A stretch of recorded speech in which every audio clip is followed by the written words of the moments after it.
Chapter 1. City life held a tray full of places of many varieties sights to see. Everyone needed a home they could return to after a long day of work, school, or even just an outing. A house on the outskirts of the city, or a house more to the center of the city. Apartments and flats towering high up towards the sky with breathtaking views over the city. At the end of the day, it is the place you call home. On the far north in the most quiet and slow part of the city stood an apartment building with 5 homes. Up for sale several times but never owned for too long. In recent years it was up for sale for an even longer period, thus time wore it down. No one held interest in the apartment as the city grew too vast. People wanted to live closer to their jobs in the city where smaller apartments were cheaper. Eventually staring abandonment in the eye, the little apartment building stood there as an eyesore for the surrounding mansions for the wealthiest, who wanted to live in peace and quiet. A young woman with a tragic story felt the need to start over.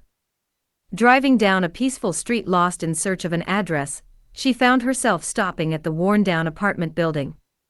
Just outside the parking lot of the apartment building was a board with a local map. Feeling relieved, she stepped out and rushed over. After finding where she needed to be, she paused for a moment and looked at the building. It seemed so sad and lost between the beauty of the lush homes surrounding it. But the lady just turned and got in her vehicle. Time moved on and shadows leaned over the fenceless parking lot like every day. Night arrived and the neighborhood got lit up by streetlights, but this one patch from above shed no light. With a new sunrise reaching out to the sky, something finally held change, as the lady, who came looking for directions previously, was back, and stood in the parking lot looking up at the broken windows and blisters on the walls.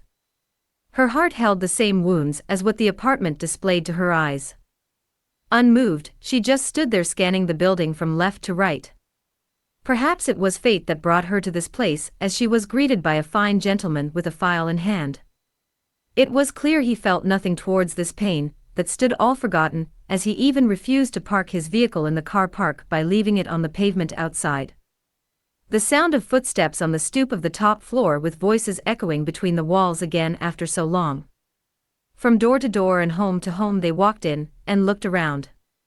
But not much was expected as time worked its way on the textures before them. Paint peeling off the walls, holes, broken windows and ceilings. Cracks in the tiles and hardly visible power points that provided no power. The last glance back at the building as she stood by her car, with a document file in hand, she smiled for the first time, just before getting in her car. The weekend brought but no life, with only the howl of the wind whispering through the cracks, and broken windows that sounded like scratching claws on the walls and floor. A true haunting image for the faint of heart, as some would walk on the other side of the street, without looking at the building out of an unspoken fear. Soon a weekend greeted the quiet neighborhood, as the first sunrise of the weekend rose with warmth spreading over the rooftops and lush green trees. Like any normal day, time moved all too slowly as the blisters of the building revealed themselves with each minute the sun rose. The cry of a wandering cat broke the silence as she wandered through the lower hallway. She stopped at the first apartment with the door half open. Carefully investigating as she took slow steps with her nose up in the air, sniffing the scents that rested undisturbed in the air. A small hallway with the first door to the kitchen. A counter overlooking the living room area from the kitchen, and hanging some completely broken down cupboards. A cute little bathroom with a bath and sink, a door into the toilet stained with dirt and dust. 2 bedrooms, one across from each other, with carpets stained with many unknown stains, and even paint from spray cans as graffiti on the walls from an artist or artists who expressed themselves with vibrant colors screaming out. But a ruffle from outside scared her away as she bolted out the door, over the parking lot and around the corner. A simple window blind that was moved by the light breeze that was starting to ease through the neighborhood. As disgusting as the apartment looked, it held no difference for the other 4. The metal stairway that led to the top floor was rusted with hardly any visible paint still on. Well planted in the ground was the big sign of the apartment building name, that had long since faded, leaving just a plain white board and rusted marks from the bolts holding it in place. They were staining the board with long teardrops from the many years of rain. After seeing a few faces and vehicles pass by, the day started to cool, as the sun was setting in the distance, leaving a breathtaking view from the hill. With the cold of night, the haunting atmosphere returned. Like a lover crying out to her long-lost partner, with moans the wind cuts through the nooks and corners. Every night the mountain breeze drifted into the apartment, making it sound and feel like Halloween returned. Sunday was no different, as the day started out like any other. Like a sad cycle playing over, it brought the same lonely image. Perhaps demolition was the only cure the pain of the neighborhood, as many had suggested. How could there be hope for a pain over so many years? In the present fast-paced life, there was no time anymore to restore the beauty of the past, or so it seemed. The cold white coat of Christmas was the only thing that eased the sight of the apartment, as it covered up all its scars of time on the outside. A great display of lights and fires dancing in the sky lit up the walls from the distance as fireworks shined in the night sky. But just as quickly the festive season came to an end, so did the year also. The last day of the year held the spirit of the building staring over the city from the hill.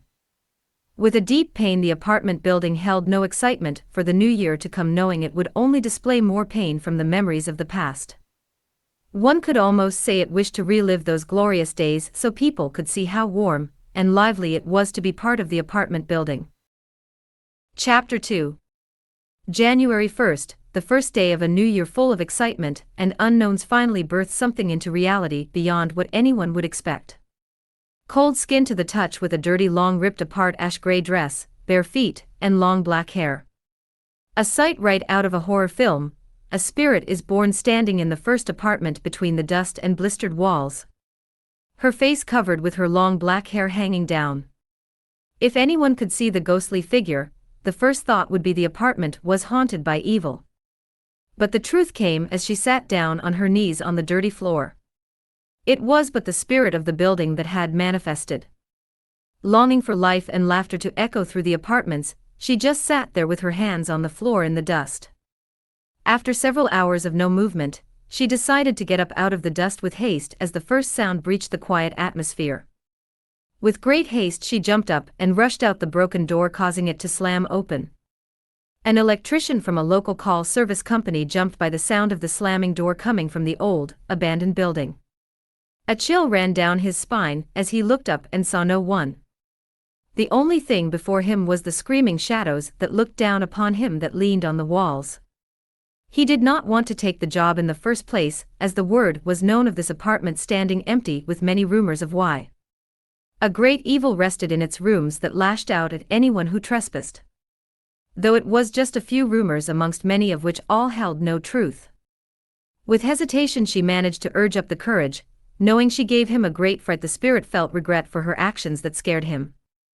As he went about his work to check and quote the state of the wiring in the building, he did not know that he was being followed step by step as she carefully watched what he was doing. She was very happy to have someone there after so long. Finally, the day had come to an end as the gentleman blew out a loud sigh of relief. He finished his work in the creepy building, which held him on edge ever since that slamming door was heard. For him it was a job well done, and a relief to be out of the building, but for her it was a little sad to see him pack up and getting ready to leave with such haste. As he drove out of the car park, she crouched with her arms wrapped around her legs, holding them tightly against her as the dark of night slowly crept closer. One would think the dark of night brought a sense of belonging to a spirit, but instead what she felt was loneliness as she sat in the apartment again, with nothing but the distant bark of a little dog and every now and then a car passing by.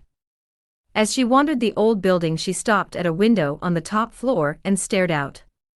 She could see the many houses and apartments in the distance shining brightly with lights and life thriving within them. From her point of view, the only thing that thrived from this apartment was the haunting feeling it gave off. A great sadness rested on her as she sat with the question as to why she was born to be bound to this cold, lifeless sight of pain. February 3rd. More than a month had passed since the spirit of the apartment took her first step on the cold, dirty floors of the building. A month was enough time to bring down the dark aura of depression, as she found herself mostly hiding in the corners of her own walls. What was once a feeling of sadness and wanting to belong has changed to bitterness that has had its episodes of anger and wanting to give up. She kept asking herself as she sat alone in the dark. Why do they treat so much work and effort that went into these bricks and cement, that held and nurtured love and families over the years with such disrespect? Each passing day was but a fury to the feelings that added more bitterness. It seemed what was known as the spirit of the apartment was suddenly bringing life to the horrid stories of the neighborhood. Nights were recently accompanied by a long moan for those who passed by too close. A real haunting was revealing itself with the cries of the cold night. Slamming doors to loud stomps that could be heard from the sidewalk. Cries of pain and actions of anger of being abandoned and having to see it from a third-person view. Chapter 3. June, the winter rolled in with blistering cold and white blankets of snow. The daily hauntings of pain and anger had become more a routine than a feeling. Word had spread and even more fear was being shed over the apartment. No one wanted to come close to the building anymore, and the city finally had enough of the rumors. The notice of truth had been put up on the white nameless board where the welcoming name of the apartment should be. The building was to be demolished in the first month of the following year. The spirit of the apartment could just stand in what should be relief as to the end of the pain. She realized it was far more than just the end to the feelings, as she knew it was also the end to herself. For the first time upon reading the notice she realized what she wanted most over anything. What she most longed for over the anger and sadness was the feeling of love and laughter of life in her apartments. 5 homes with 2 bedrooms each. She just wanted to feel their hearts and welcome them home every day. She had forgotten what she stood for as she watched 2 school kids walk by glaring at the building, speaking of the haunting cries and slams of the nights. Looking back at the building, she realized she had only made things worse as she wondered about the nights crying for attention and slamming a door for at least someone to hear and come looking. Night had come again, but that night was different. It was quiet with no cry or stomp and slamming of doors. On the rooftop with the broken tiles, she sat and looked around over all the houses that had lush green gardens and life. With her first words spoken in months, she mumbled to herself, "I am here also." From the words of feelings that she spoke has brought a new day, as she stood on the edge of the plot calling out to each person that walked by, "I am here also." But no one heard her. Not a single word or peep was being heard from the desperate words of her heart. Every day was an attempt to have someone hear her. She did not want to have it all come to an end without being heard at least once. The nights no longer brought haunting sounds as she tried her best to be quiet and bring no fear or hinder to the neighborhood. She would just retreat to the first apartment and sit in the corner till morning. December had come again. Like every morning for the last 6 months, she rushed out to the edge of the plot to try and get someone's attention, but also like every day she still had no luck as her voice never reached anyone. No matter how many tears rolled down her cheeks, or how many times she wanted to give up, she just found herself standing in the same spot every day as each person passed. Sometimes she would jump and talk to them as she walked with them from one corner to the next. By midday it became quiet as not a soul was seen in the streets, with everyone either at work or school. With her hands rubbing gently on the wall of the first apartment, like she was trying to soothe the patches and scars. Her head rested against the wall, as she was having an inner struggle to hold back her pain and anger. Later she was sitting on the roof with the white coat of snow everywhere as far as the eye could see. It was night yet again, with the bright light in the distance from the school festival and fireworks bursting brightly full of colors in the night sky. Amazed by the beauty and awe, she had a smile for the first time as she enjoyed the display of fireworks in the night sky. In the back of her mind, she knew the year had come to an end, as January would be her last month of being able to look over this wonderful neighborhood and view from atop the hill. As the festivals came to an end and everyone headed to their home, a teardrop fell on the white coat of snow as she wished herself a happy new year with the clock striking midnight. The day had come as the new year rushed in with a fresh new perspective outlook in everyone's life. The spirit also stood in the parking lot awaiting with hopes that had been placed upon her apartment, knowing she did her best to reach out even if no one heard her. Perhaps that was the reason she was sent. To see the end of one's home to 5 families over several years long ago. On her last day she wandered through all the apartments and visited every room. She walked down every step several times and around every corner. Over the widespread parking area to the broken and rusted fence with the garden beds all lifeless with nothing but trash and dried dirt. Later that night she sat in the apartment waiting for her time to move on as she said her goodbyes for the time she had there. Slowly fading into nothing but darkness, she carefully watched the apartment as it got colder every second that went by till eventually it all became silent in darkness. With her last words she whimpered out, "I tried." As cruel as it seemed, time held no promises and could never be predicted. As beautiful as the start of something may seem, there was always the bitterness to come when it had reached its end to give birth to another beauty. As everything held a spirit, it was easy to forget what purpose everything in our daily lives held. No one heard her cry, and all only saw her blisters and the ugly side that time had brought. However, there was one who felt a strong relation to the condition of the building. Chapter 4. February 5th. A warm morning sunlight breached the cold darkness and warmed up the apartment. Her eyes opened and she saw the apartment room around her. Feeling confused as to why she was back as she got up. Her heart was filled with dread as she looked upon those walls again. With the bitter pain in her chest, she walked out of the apartment with tears gently falling between the dust on the floor. She realized she had to spend more time alone in pain, that she was finally able to let go as she faded. Suddenly voices broke through the silence as she heard someone speaking just outside in the parking lot. With haste she ran down the hallway almost in disbelief, and stopped at the bottom of the steps to see a lady standing there with a gentleman, as they talked while he showed her around the apartment. Perhaps they were the people to demolish the apartment. They walked carefully up the stairs and visited each apartment. As they talked and made notes, she held her distance so as not to scare them away. Around every corner and even the back of the building they checked. The rusted and broken fence and even the garden beds that reached all the way around the parking area. For what seemed like several hours they walked and talked with pen in hand, noting every detail as much as possible. Finally, they walked back to their vehicles as she watched the gentleman get back in his car. The lady remained as he drove off and kept looking at the apartment. The spirit felt a little happy that someone with such a warm feeling and kind face oversaw the demolishing. After spending a little time there, she got back in her car and slowly drove off as the spirit walked behind her car to the edge of the lot. Suddenly she stopped and got out. The spirit held still and watched as she walked to the board and looked at the notice for demolition. With one quick swoop she ripped the paper off and looked back at the building. The spirit stood still like a pole as it seemed like the lady was looking right at her when she heard her say, "It's just you and me for now, we're both broken but we will mend our wounds." The spirit suddenly fell to her knees as the lady got back in her car and drove off into the distance, and let out a loud cry of joy as tears poured out of her closed eyes.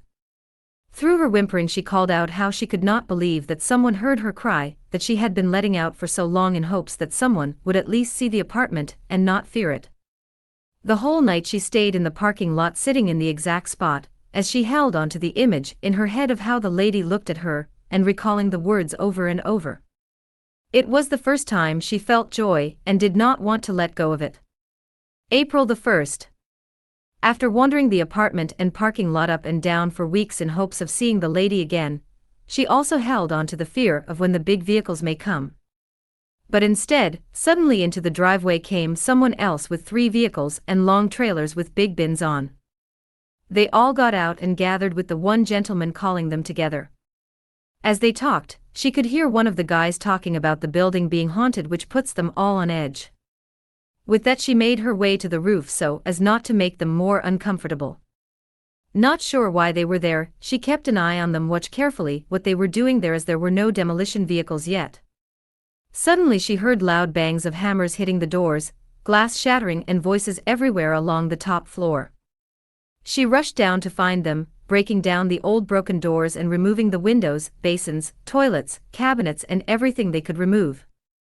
With each hit of the hammer and seeing the destruction as the plaster and windows and doors were broken down, fear rushed into her like she was feeling each blow to every bolt and crack. She ran down the stairs and over the parking lot to the distant corner.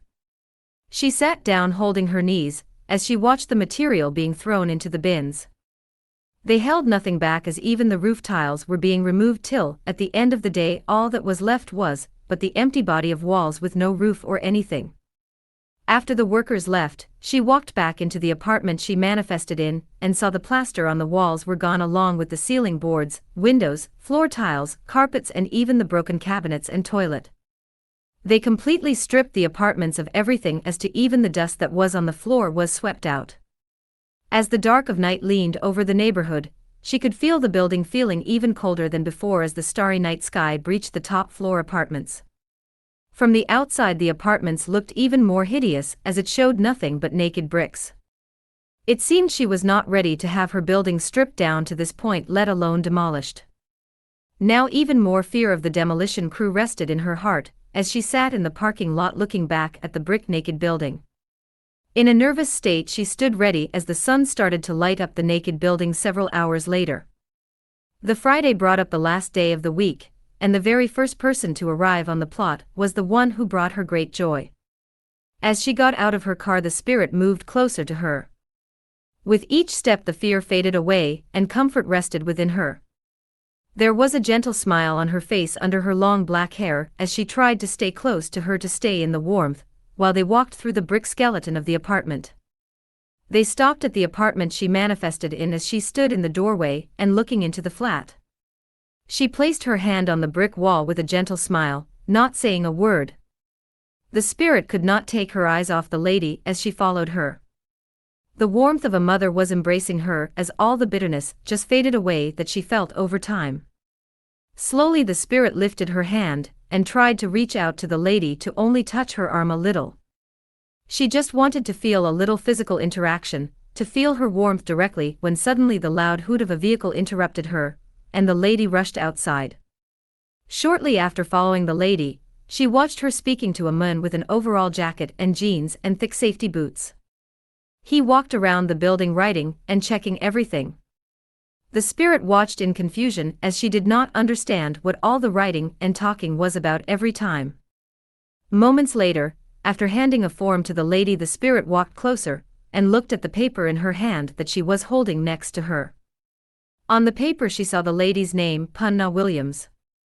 The lady seemed to hold much interest in the first apartment of the building on the far left. It was also the apartment the spirit made her first appearance. She sat in her usual corner and watched the lady as she rested on her heels with her back against the wall so she could fill in the form. It was already 2 in the afternoon, but the spirit held her ground and stayed in the apartment with the lady. It felt right to have her there, like a mother who gave the presence of safety and love as the spirit rested. She tried hard to hold her tears back as the end of the day brought sadness to see Lady Williams get into her car. But overhearing her talk on the cell phone, she knew that she would be coming back the next day. As the car drove out of the lot, the spirit knew she could not be seen, but lifted her pale hand up in the air and waved to the vehicle. As she stood there, she knew the feeling was different that time. The night was much warmer compared to the previous nights, not from the weather but the warmth of heart. Gently her fingers slid in the little bit of cement powder from the wall that fell to the floor. A round circle formed and soon 2 eyes with a smile. A little smiley face in the cement powder on the floor, drawing made her feel so good that she could hardly contain the joy she felt. Just one person who noticed the apartment made such a difference. Chapter 5. The dark of night slowly lids up as the morning sun rose. The sky showed a display of a bright peach light in the sky with gentle wind clouds over the horizon. All over the neighborhood morning alarms brought the start of any day as most got up that worked on weekends. Schools and some of the companies were closed at weekends, and thus no children were seen on the streets. What brought a welcoming feeling was Lady Williams's vehicle that was driving into the driveway early that morning. Small yet welcoming, the Mini Cooper stopped right in front of the apartment. The spirit stepped outside with a smile like she wanted to welcome her, showing the biggest smile she could. The lady did not see her as she got out and walked to the back of her car. Her boot popped open with a click of the button, and she took out a fold-up table. Just at the back of her car she had her little table set up with a zip folder. Curiously, the spirit stood with her as she watched her, but something amazing happened. Lady Williams started to talk. "We have a lot to do to get you back into shape, my dear." Continuously she talked as the spirit watched her and listened carefully to her. Punna started to tell her about her past and the loss she had. With her being there, she saw the building standing alone, all bruised and worn down, much like herself due to her loss. She lost her husband and daughter in a terrible accident, but she believed that fate had brought her to that building one day when she was lost and looking for directions. Remembering the pain and bitterness from when she was so alone, and not being able to get someone to notice her, the spirit lowered her head. For a long time, she cried and moaned, which turned to anger. As Punna was setting up temporary plastic boards with the apartment number on, she said with her hand sliding down the rough bricks, "Perhaps restoring you will help me deal with the loneliness that is eating away at me now." Later in the afternoon, as Lady Williams drove out the lot, the spirit watched with tears gently flowing over her pale cheeks. This time, however, it was not sadness nor pain nor even anger, but tears of joy. After trying to accept and forcing herself to believe that she was to be demolished, soon a flower broke through the cold, dusty foundation of darkness, as she kept hearing the words Lady Williams spoke. From hauntings to time wearing her down, she was to be restored and loved again, to be a home to families. May month's first morning sunrise, a truck of workers with many equipment and material arrived at the plot as the spirit was shook by the loud fuss outside. The Mini Cooper came following them shortly into the driveway. As the lady stepped out, she was shining even brighter than the last time she was there. Like a curious child, the spirit moved between the workers carefully to see what they were doing. From buckets, trowels, floats, brushes to brooms, rolls of plastic, and even radios for the workers. The also quiet haunted building that stood as just a reminder of good homes had suddenly become crowded with workers as they split up into 5 teams. Each team tackled an apartment while cement and shovels were being offloaded from the truck. The spirit was there like an excited child as she watched the cement being mixed. Then she was in the apartments as she watched them scrub the brick walls to get it ready for plastering. It was all a new and exciting event for her. Every person that passed by her she studied, as this blister of the neighborhood had workers tending to her. Even with the spirit still not being able to be seen, she had a ball watching the men start mashing the plaster against the bricks. Lady Williams sat and watched from her car with a pen and pad in hand as she juggled around with names. With the quiet atmosphere of a long morning of chatter and scraping of metal against bricks, the men gathered outside to have their lunch. The spirit was with them just to listen to them talk and laugh together. She could feel there was a certain bond in the group she had not felt before. Suddenly amongst them talk of the building came up as one of the guys mentioned a rumor he heard of the building being haunted at night. There was talk of the morning's work of one or the other feeling something supernatural around him, and or tools moving and even voices. Confused by the conversation, she got a little nervous as she never did touch or move anything. One of the elder workers suddenly said it could be possible that the place held a haunting because of the state it was in. But Lady Williams suddenly said from behind them, "I do sometimes feel like I am not alone, and there is a presence, but so far it has not done anything to bring fear or anything. Perhaps the restoration will bring peace to its binding chains." Not much was said after that, and soon the workers went back to work, but the spirit just remained seated a little longer. She knew that she was the spirit of the building, so could it be so wrong to want to be close to her own body? No matter what people thought or what rumors went around, the spirit believed she never wanted to hurt anyone or even scare people away. In fact, she would rather have people to come to the building. The long painful feelings were still fresh, and she remembered them. As the day went by, the plastering was almost complete. The giant cranes slowly lowered the new roof onto the building with the guidance of men below. The spirit kept her distant as she sat on the flower-bed's small brick wall looking at the guys working. She did not want to give them the uneasy feeling they mentioned, as she realized that people had a big dislike of the unknown. Lady Williams suddenly sat close to her and said, "I knew it, the strange feeling feels much stronger here." She looked at the lady as she knew she could not be seen or heard, and yet. A moment of silence held the lady in her place as the workers started packing up for the day's end. The spirit did not like the things she heard that day about the people and how they had an unspoken fear to the haunting rumors. But even with all that was said, she still felt at ease with Lady Williams sitting close to her quietly. After the men left, she got up and said while looking at the building, "I still feel the cold feeling here, and I am a little scared, but I am sure you are not going to hurt anyone, right?" She was suddenly shocked and wished she could answer, but she also knew she could not be heard even if she tried. That night was quiet as she wandered through the apartments. The floors had a new smooth feeling, and the roof stood proudly. She tried to understand why Lady Williams was the only one who knew of her in some way, but still there was very little she understood about this world. Could it be because she treated the building as a being with feelings? Or could it be something else? For the last 2 days of their job, she kept her distance from the workers, but Lady Williams still got close to her. No matter where she sat, Lady Williams would seek out the cold feeling and join her. Chapter 6. July 14th. The air was cold with the sting of winter on the skin.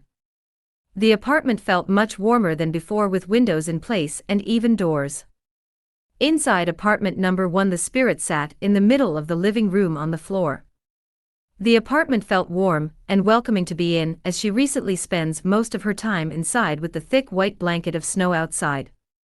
Even if she could still somewhat feel the cold sting of the snow on the building, it still felt much better inside. It had been 2 weeks since Lady Williams was at the apartment. The spirit wandered, feeling the familiar feeling of loneliness. However, every time she looked around the apartments, she found ease as to how wonderful it was to see the work that went into it, even if it was a little quiet. The night brought even more snow down over the city as the spirit sat and watched from the roof. Little white crystals gently rest on her skin that soon turned to liquid drops that gently rolled down. Even if she was a spirit and cold in nature, it seemed the snow recognized her as being there. Small things like that comforted her altogether on a much larger scale to any blister and wound she used to have. About a month later, the white blanket still covered the city. From the roof of the apartment building, the view was closer to a fantasy world than reality. The tree branches hung heavy as snow weighed down on them. The roads were all but gone, with just the top half of the cars peeking out along the road. It was at such times the city basically came to a standstill, as most could not get to their jobs or practically anywhere. Even the parking lot of the apartment building was completely gone under the white fluff.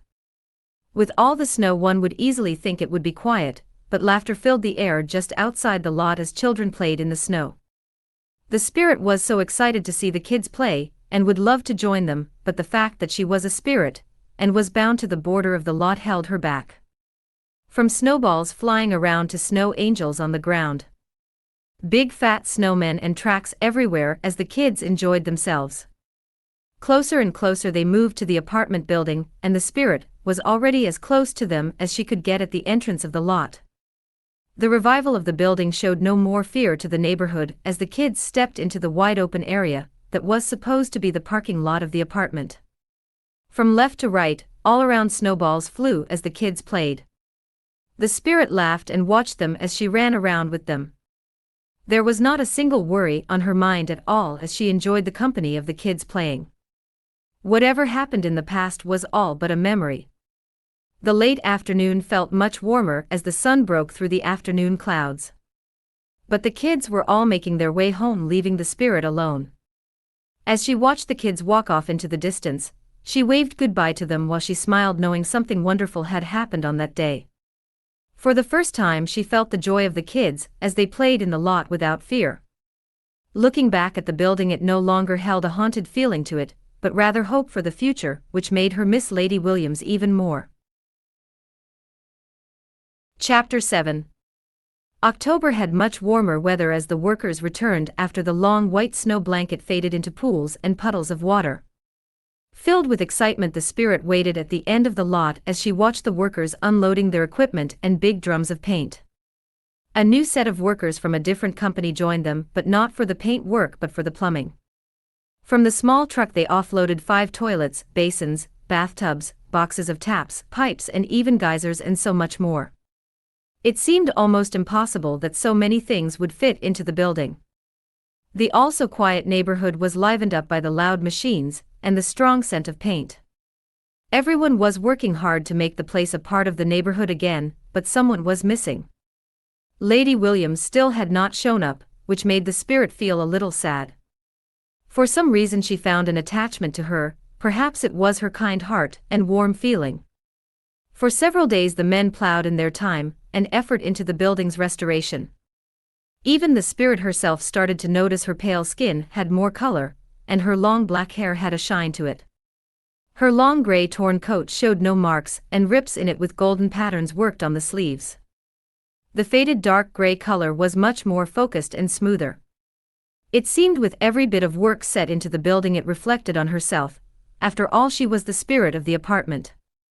December was already upon them again, and Lady Williams had shown up after being away for a long time.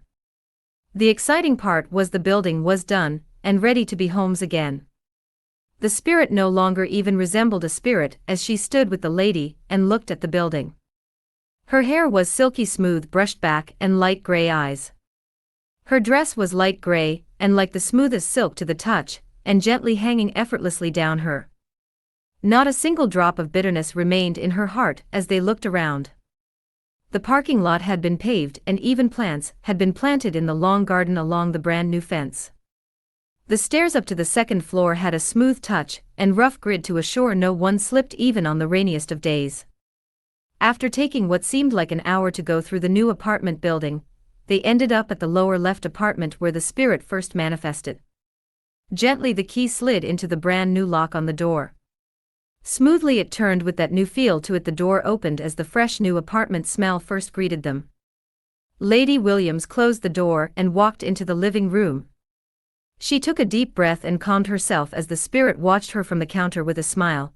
It was that feeling she wanted people to have with the building, but then suddenly Lady Williams started speaking again. I know this must be crazy, but if you really are a ghost here, then the cold feeling I have must be true. I just want you to know that I am moving into this exact apartment also, and am going to rent out the other 4 to families. I know it is silly to ask this even though it looks like I'm alone, but please don't disturb the families that will make these apartments their homes. I feel no evil from you, and so I ask you to rather stay in my apartment than the others. Lady Williams waited in silence hoping for a reply, but there was nothing. The spirit got off the counter and stood in front of her, but no matter what she said, or did she just could not get through to her. Just as Lady Williams sighed and turned to walk to the door, the spirit tried one more time to contact her when she followed her to the door. Just as she opened the door, the spirit tried to quickly rush over to the door to go out with her when she suddenly tripped against the door, slamming it back shut again. The spirit got up but found Lady Williams in a panic state as she stood tightly in the corner. She realized she had just scared her by slamming the door shut. For a few moments Lady Williams tried to collect her thoughts as to what had just happened, not realizing the spirit was also panicking, trying to apologize. She looked up knowing it was futile, but suddenly saw a glimmer of dust sliding down the door from when they had to cut part of the door a few inches so it could fit perfectly. She quickly moved to the door and gently pressed her finger into the dust and started to slide it through the dust. Lady Williams stepped back as she watched a word starting to appear, reading, "Sorry." A simple word of apology written in dust on the door. Looking around but finding no one in sight, Kunna reached for the door handle to open it. The spirit could only watch in disappointment as she saw the fear in her eyes. As soon as she reached the handle, she opened the door and stormed out, not even closing it and locking it behind her. Sitting in the middle of the room, the spirit let out a sigh as it all went suddenly so wrong. The next day the spirit was glad to find Lady Williams back with a small bag and a whiteboard. She carefully walked into the apartment and put everything down. The whiteboard was flat out on the floor. The cold feeling was there as Lady Williams looked towards the one corner, not realizing she was looking directly at the spirit, who was sitting still holding her distant to not make a mistake again. From the small plastic bag, she poured out smooth dry sand on the whiteboard. For a moment they both sat in silence, hardly moving as Lady Williams tried to build up her courage. Knowing what she saw the previous day was no fluke, she introduced herself with her full name and surname, and asked for the spirit to do the same, and to write it in the sand. The spirit just remained still, not wanting to move to the board, as she did not want to see that fear in her eyes again. Punna asked again with a few second pauses if she was there and explained to use the sand on the board, but still no reply. Perhaps there was still a chance to make up for it, the spirit thought to herself as she crawled slowly to the board. Punna sighed and rubbed her neck with her left hand, thinking she might have just seen things from all the stress, but then as she looked back down at the board to pick it up, she saw written in the sand, "No name." She quickly looked around to make sure she could see no one, not realizing the spirit was sitting opposite the board in front of her. Not sure what to do about this as her mind came to a standstill, Punna stuttered for a moment and asked the question that was in the back of her mind. "Are you a harmful spirit?" After asking, she shook the board so the sand would spread out nicely and waited. A cold shiver ran down her spine as she saw the sand splitting apart with the word printing into it like someone was writing, "No." The day started to linger as she sat in the apartment having a conversation through the board and sand. Confused and feeling rather sorry after hearing the long conversation through writing, Lady Williams left the apartment for the day and stopped at her car. For her to move into the apartment herself meant she had to live with her, and even if she did say she could, knowing the spirit was real, and the actual core of the apartment, it was a different situation. There was also a little sense of ease knowing it was not a ghost meant to do harm, but just the spirit of the building. Lady Williams had not returned since that day as the spirit watched from the roof how the year-end fireworks danced in the sky. Her first communication seemed to have pushed away the hope that was reviving her. Perhaps she should have kept her presence hidden, and not written that day was all that kept repeating in her head. On the last few seconds of the year, she looked up to the sky at the stars, and let out a familiar sigh with the faint countdown to New Year's from surrounding houses. 5, 4, 3, 2, 1, plus Happy New Year. Chapter 8. January.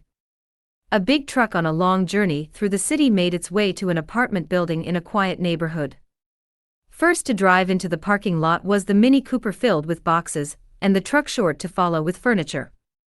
The spirit rushed outside and saw Lady Williams getting out. She looked tired but sipped down an energy drink as she showed the driver where the furniture was going. The spirit was quickly filled with excitement to see that amazing event happening right before her eyes. Her first apartment was becoming a home to the lady who gave her a second chance. Standing on one side was the spirit watching all the furniture being carried into the apartment with boxes, couch, bed, washing machine and fridge, which was only half of it. After unloading the truck, they all left. Lady Williams stood in the doorway on her way out to get more, and looked at the apartment and said, "Keep an eye on it for me, okay?" The spirit jumped up straight with her hands down next to her like a soldier, as she kept a sharp eye on the furniture and boxes like the lady asked. Her eyes scanned over the boxes and stuff as she saw all the different things. It was her first time seeing actual furniture, as she was used to the cold, empty, and dirty apartment when she first got there. It was later that afternoon as the Mini drove into the driveway again. She got out and unloaded the last of the boxes. One by one she carried them into the apartment as the spirit watched helplessly, wishing she could help her. After everything was unloaded, she parked her car in the number 1 parking spot and locked the car. Gently she pushes the little button as the electronic gate closed, with even the spirit watching how strange it was to see a gate close by itself. She walked back to the apartment and locked the door behind her, with the only apartment lit up in the dark of night. For a moment she stood there and looked at all the furniture and boxes. She took a deep breath and said, "Okay, I decided to give this a chance.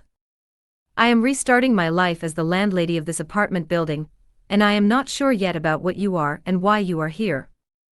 I hope to make this a warm home for 4 other families, and I trust that you will not be of bother to them. As I said before, you can stay in my apartment, but it will just take some getting used to." The spirit held her hands together after hearing those words, while almost standing on her toes of excitement.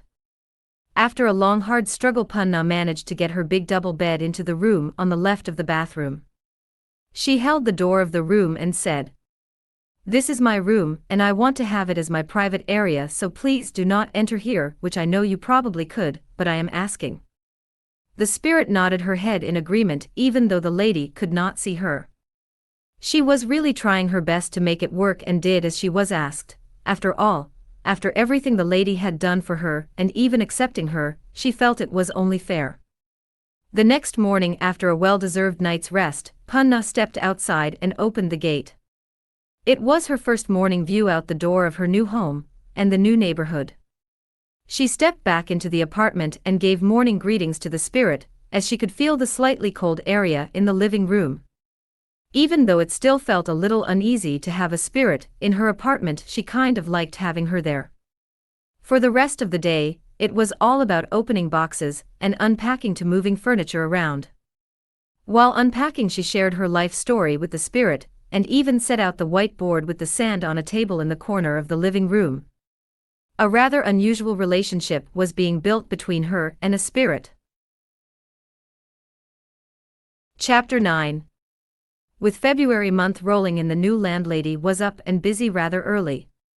She had to go into town to get her apartment out there for people to see. The hope was that she could find families soon who were interested in the apartments. A morning coffee and breakfast to energize her for the day. After breakfast, a shower and cleaning up.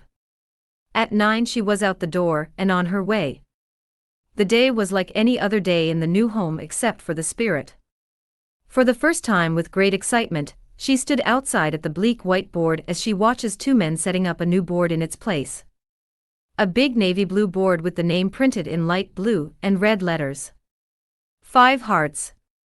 Even the very bolts and nuts themselves felt special compared to the old rusted ones that used to be on there. A 5-apartment building on a hill with a view over the city, seeing the sun rise and set. 4 beautiful apartments ready for families to move into their new homes, and the 5th for the landlady to be the heart and center. She could barely contain her joy. Later that day, after she had returned, a cool breeze blew gently through the streets and up the hill as the landlady sat with her paperwork in the living room. The fresh air greeted her as she sat back on the couch with a loud sigh. Somehow it seemed much harder, as it had been almost 2 weeks since she put the apartments on adverts in the newspapers, in shops, and even online. So far only one person has phoned to only get information, but has not come back with a decision. Punna knew if she intended to keep the apartment building she invested so much in to be a home, she would need to actually have people living in it. The spirit was starting to notice her worrying, as she wished there was something she could do, but in her situation the only thing she could do was watch. As she sat and watched the landlady, the phone suddenly rang. Quickly she answered, not even giving it 2 rings. The spirit watched her reaction as it climbed the longer the conversation went. Her hand was in a fist of hope as she gave them a time for the next day, and right after she said goodbye, she fell back on the couch with great relief as she looked up and said, "Someone is coming to see one of the apartments tomorrow. I am so happy." A big smile rested on her face and joy filled her heart. If the person were to accept the apartment, it would be a true start. That night the strong aroma of stew filled the night air as Punna cooked up a storm. With music in the background and not even sure if the spirit was there, she explained the recipe that she learned from her mother all those years ago. But the spirit was standing right there with her, looking into the pot as she watched the feast being prepared right before her eyes. After dinner, as she sat in the living room watching television, she heard a knock on the table where the sandboard was. She sat upright and looked at the sand to see in the sand is written, "Tell me more." The landlady smiles as she read the words in the sand. She turned off the television set and started to tell her more of her mother and how it was. The spirit was instantly locked in the story of the past. She never knew what a mother was, and to hear for the first time how special they were, she could not help but feel some envy. As she listened to her speaking and telling her such heartwarming stories, a thought crossed her mind. She jumped up and went to the sandboard to write. Another knock on the table, and the landlady stopped as she looks at the board. "You mother." A moment of silence rested suddenly in the air as she remembered her loved ones she lost. The spirit saw her sad eyes and placed her hand on her knee, wishing she could only comfort her at least a little. Punna felt the slight pressure on her leg and smiled as she said with a soft voice, "I am mother to this apartment now." Later that night the neighborhood was quiet as the spirit sat on the roof with something on her mind. A new side to life had been revealed to her. The questions were in her heart as to what a mother was, and who brought her into this life. Perhaps the new mother of the building was the reason she was born as a spirit of the building. The next day held great joy as the landlady welcomed the possible family. A young woman with her husband and daughter.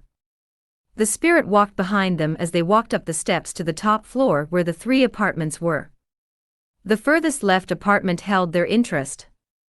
As they walked into the apartment, the fresh scent of a brand new home welcomed them. New painted walls and floor tiles that shined.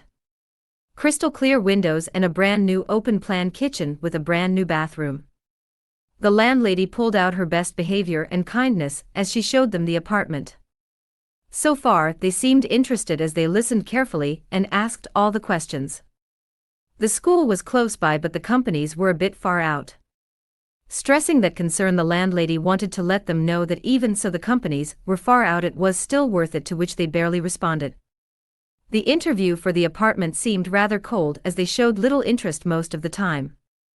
After what felt like a forced convincing conversation and walk through, the landlady reached the end of what she could show them, and only hoped they had somewhat interest.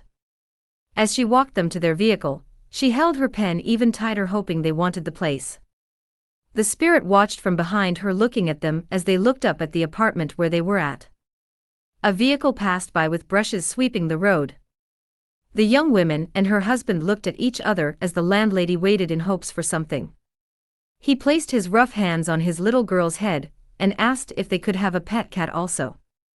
The landlady smiled and let them know it was no bother at all.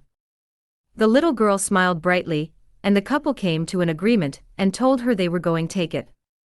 With great joy, the landlady let out a loud breath, and they all laughed, though the spirit just stood there, not sure as to why they suddenly started laughing, but felt happy to hear another home was going to have purpose. After the paperwork had been done, she handed them a key to their new home with a little keychain on that said, "Welcome home." At the back of the engraved letters was the apartment building's name, 5 Hearts.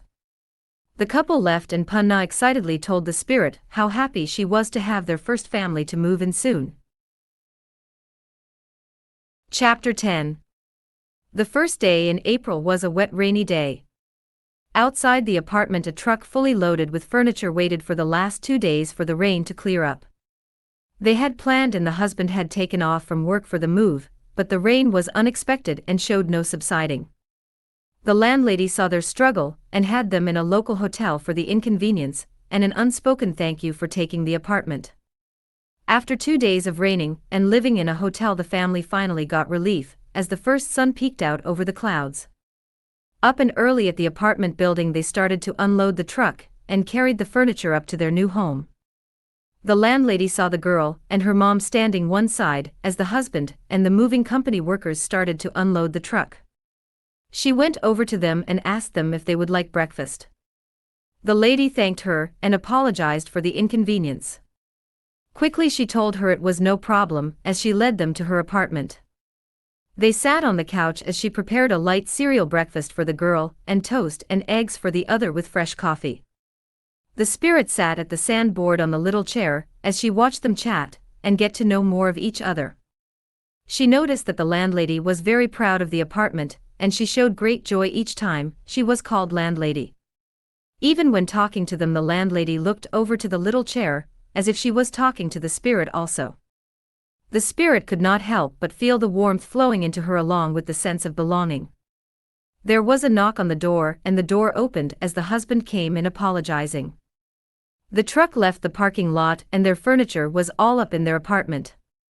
Again, the landlady welcomed them to their new home as he thanked her for taking care of his wife and daughter. After they left and the door closed, she listened to them walking up the stairs to the top floor. To think that hearing those footsteps was going to be a constant thing, it had a strange satisfying feeling to it. The next day something new was happening. As the landlady opened the gate, she was greeted by the husband as he took the trash out. It was feeling more like what she wanted it to feel like when she started to fund the project. After hearing what a wonderful night's rest they had in their new home, she was relieved. That day also held a new day for the young one in her new school. Hearing it, the spirit remembered when she was so bitter, and saw all the school children walk past when she tried to reach out to them. The day started and the landlady knew she could not just sit by and let money come in. The spirit walked around outside admiring the building, and the bright sunshine with the birds chirping around. Most people had gone to their jobs and the school kids were in school. Punna was sweeping up the leaves that blew in and picked up the papers. During the day the gate was closed to ensure no unnecessary people wander in. She hummed to keep herself calm, and the spirit also listened to the landlady humming the same tone the whole time. It was smooth and rather soothing. No matter where the landlady went, she could feel the spirit close by as she follows her around like a child. Later that afternoon the gate opened and the young lady came home from school. The landlady had a chair outside with a cup of tea and a novel in hand. "Afternoon, Miss Landlady." The girl called out and waved. She looked up with a smile as she waved back at her. At the same time, she suddenly asked the spirit how it was that she was not at peace, and what was keeping her there. The spirit wanted to answer, but the sandboard was inside, and she knew even if she spoke the landlady will not hear her words, so she just remained silent and sat next to her on the floor. In the late afternoon, as the landlady was busy preparing a small dinner for herself using the previous night's stew leftover, when she heard a knock. "Something wrong, hun?" she asked out loud, and again heard a knock at the sandboard. Quickly checking if the stew was okay, she placed the spoon down on a small plate and walked to the board. In the sand the spirit had written in smaller words, "I am at peace, I should leave." The landlady let out a sigh and told her that she did not mean to offend her or upset her. She headed back to the stove and continued to heat up the stew while saying to her, "Most people will not want to go near a place that has a spirit, but for some reason I find it rather comforting knowing you are there. It helps me not to feel lonely as I thought I would when I came here before knowing you were here." The spirit sat on the couch and smiled as she started to feel the same feeling from a mother as she described to her. As time passed it got cold as winter held no mercy. The school kids on their way to school were dressed up thick in jerseys and blazers with scarves and woolly gloves. Some of them even had their gray beanies on that went with the school color code. Punna was trying her best to hold still her chattering teeth from the cold as a young student was looking at the apartment next to hers with his parents. They worked far from there, but he studied close by for a few years, after which he wanted to work at a local business with a great future. His parents did not really seem very interested in the apartment, as they just had a quick look around and accepted the apartment. The young man seemed a bit quiet, or perhaps he was shy. A small sense of worry rested on the landlady, as she hoped he was not loud, as she did not want to turn them away because of what she thought he might be like. She stood in confusion a few days later, as she was expecting a truck of furniture, but there only was a small car that was loaded with some of his personal stuff. His parents bought a brand new bed for him, which was delivered a few days earlier. She was trying to understand as to exactly what the young man's situation was, as to where his parents drove one of the fancy new vehicles that only came out recently, and they were even paying for his apartment through the bank every month. Yet there he was with normal clothes, and even a rip on the side of his t-shirt. His car was all beaten up with dents, but rather clean. He hardly had any furniture, if any at all. One could almost say from a different point of view he was not related to his parents at all. July held still the biting cold of winter as the landlady sat, with a hot cup of soup, and a movie after she did her daily routine of opening the main gate, collecting the post, checking the trash of the apartment that it was sorted into plastics, glass and others. It had been a month, and she hardly heard a peep coming from next door. Only every now and then she would see the young man going out without his car and coming back later. She felt a little worried but decided to leave him be for the time being. The next day finally brought a little warmth from the winter sun. The landlady got her chair out and was sitting outside with her small table and tray with a silver teapot and a cup of tea. In her hand was her book she had been dying to finish. Her excitement for what happened next in the story held her reading and made it hard to put down. Suddenly she looked up and saw the young man coming into the lot. He looked at her and she waved at him to come closer. Slowly he came close and smiled, but she could tell it was forced. "Would you like to sit for a moment and have a cup of tea?" she asked him. He pondered for a moment as he looked at his apartment and accepted. After she got him a cup and a chair, she carefully handed him his cup with the tea smoothly twirling around in the cup. She wanted to ask him out about him and his family, but she knew it would be rude to be so blunt. The spirit was lying on her back in the parking lot looking up at the open blue sky with the sun resting down on her with the silent sip of tea coming from the tube. Halfway through his tea he placed the cup down and got out a pack of cigarettes. The landlady and the spirit watched him closely as he lit it and placed a small pocket ashtray next to the cup. Suddenly he started to speak and apologized for his parents that seemed so cold. He pulled on the cigarette and started to say that he and his parents do not see eye to eye at all. The only reason they allowed him to move into this apartment was because they felt a little disappointed in him because he wanted to go his own way in life and not step into the family business like his sister. The landlady sat quietly and listened as he told her his background and how he did not want anything from his parents. The young man worked hard and bought his own little car and planned to work harder for his dream job he wanted. The spirit looked at the landlady and saw her smiling. She placed her empty cup down and told the young man how wonderful it was to hear him speak so positive of wanting to carve his own path. She listened carefully to the landlady as she gave him a little adult advice in life. She got up and looked at the main gate as she thought about what her path in life was.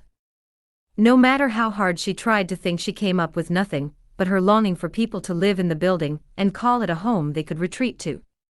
5 hearts. She said to herself as she believed the 5 apartments might be her path in life alongside the landlady, who became more mother-like to her every day. Chapter 11. As November creeped up on them with such haste, the year blew by in the blink of an eye. All the apartments were filled with families. From the top left there was the young couple and their daughter. They were mostly quiet, with the normal child's laughter that did not seem to bother others. Next to them was the recently moved-in brother and sister who were both in college. They were quiet also most of the time, with only every now and then the boyfriend of the girl or friends coming over. The top right apartment was home to what seemed to be a writer. He was hardly ever seen out for the little time he was there. The writer's reason for moving there was it being southwest, quiet, and close to a nature park, where he went to get inspiration for his novels. The apartment next to the landlady was home to the young student who studied and was working hard to reach his dream. Not a group of people one thought would be like a fantasy novel or animated story, but with those families it filled the apartments and warmed up the 5 hearts. By December the landlady was preparing a feast for everyone on the last day of the year. She felt she had to do a little something to make everyone feel more at home and get to know each other as a community. She had but a month to set up outside in the parking lot as a proper welcoming get-together for everyone. Most of the food she prepared herself, but some of the snacks she had to get from the local supermarket. There were also the tables and chairs she needed to hire and a tent. A barbecue team from a professional group for parties and get-togethers also had to be hired, as her knowledge of preparing a meal over a fire was not the best. The pamphlets had been printed, 5 in total, 1 for each apartment as an invitation. The spirit could only stand by and watch the landlady working hard trying to get everything ready, but the deadline was coming way too fast. With the hopes of wanting to do it all herself, the landlady gave in as she asked the wife from the apartment 1 and the sister of apartment 2 to help her. Gladly they accepted as they agreed to meet up the next day at the landlady's apartment. As the night rest came, the spirit sat down next to her small table with the sandboard on. Her thoughts were on the gathering that was going to happen soon. There was a rather sad feeling to it though. Everyone who lived in this wonderful apartment building was surely going to be attending except her. Even if she was there, they would not know. The next morning was an early start with knocks on the front door. The landlady opened to find the first to arrive was the wonderful lady from the top apartment, and yet strangely without her daughter. "Good morning, landlady," she greeted with a bright smile. The landlady greeted her and welcomed her in. The spirit sat on the kitchen floor in the corner as she watched them do a pre-prepare check. Punna handed her a cup of coffee after as they waited for the sister who was running a little late. Halfway through the coffee they were both greeted as the door opened. She seemed out of breath and somewhat sleepy also. Punna and the other lady just giggled and welcomed her, and with all three of them together they quickly got to work. They gathered the men as the year-end party was coming along nicely. The men came together and quickly set up the tents outside with the chairs and tables. The writer from apartment 3 was cleaning and preparing the barbecue area for the skilled team, who was coming the next day. There was just pure joy in the air as everyone came together for the final preparations. The late afternoon brought a cool breeze flowing over the city. The ladies were finishing the last of the food and the guys. Well, the guys found an old football and went nuts outside. Later that night when everyone left the spirit knocked on the table. Punna looked up as she sat on the couch and saw the writing in the sand. "Can I join the party?" She smiled and told the spirit that she did not have to ask. The spirit felt a little emotional and got up from the small table. She walks to the couch to just be a little closer to her. Just as she went to sit down at her feet, the Punna decided to get up when suddenly her foot got caught on the spirit's leg, and she fell over with her cup crashing down on the floor, shattering into pieces. She looked back to what her foot got caught on, and at the same time the spirit looked back at her as she leaned against the couch. The spirit was a little confused. No one was able to touch her, and yet her foot got caught on her leg. She got up and started to pick up the pieces of glass that had shattered, not saying a word. Carefully she walked over the splinters and went into the kitchen and placed the big pieces on the table so she could wrap them up before depositing them in the bin. With the broom she swept all the splinters together and placed them in a newspaper along with the bigger pieces, and just went to her room.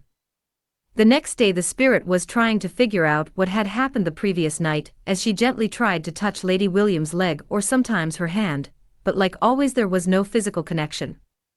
Punna did not seem to put much thought into what had happened as she prepared for the day. It was only a few hours till the get-together started, and she still had much to do. Later that evening everyone gathered outside under the tent that had been set up with the tables.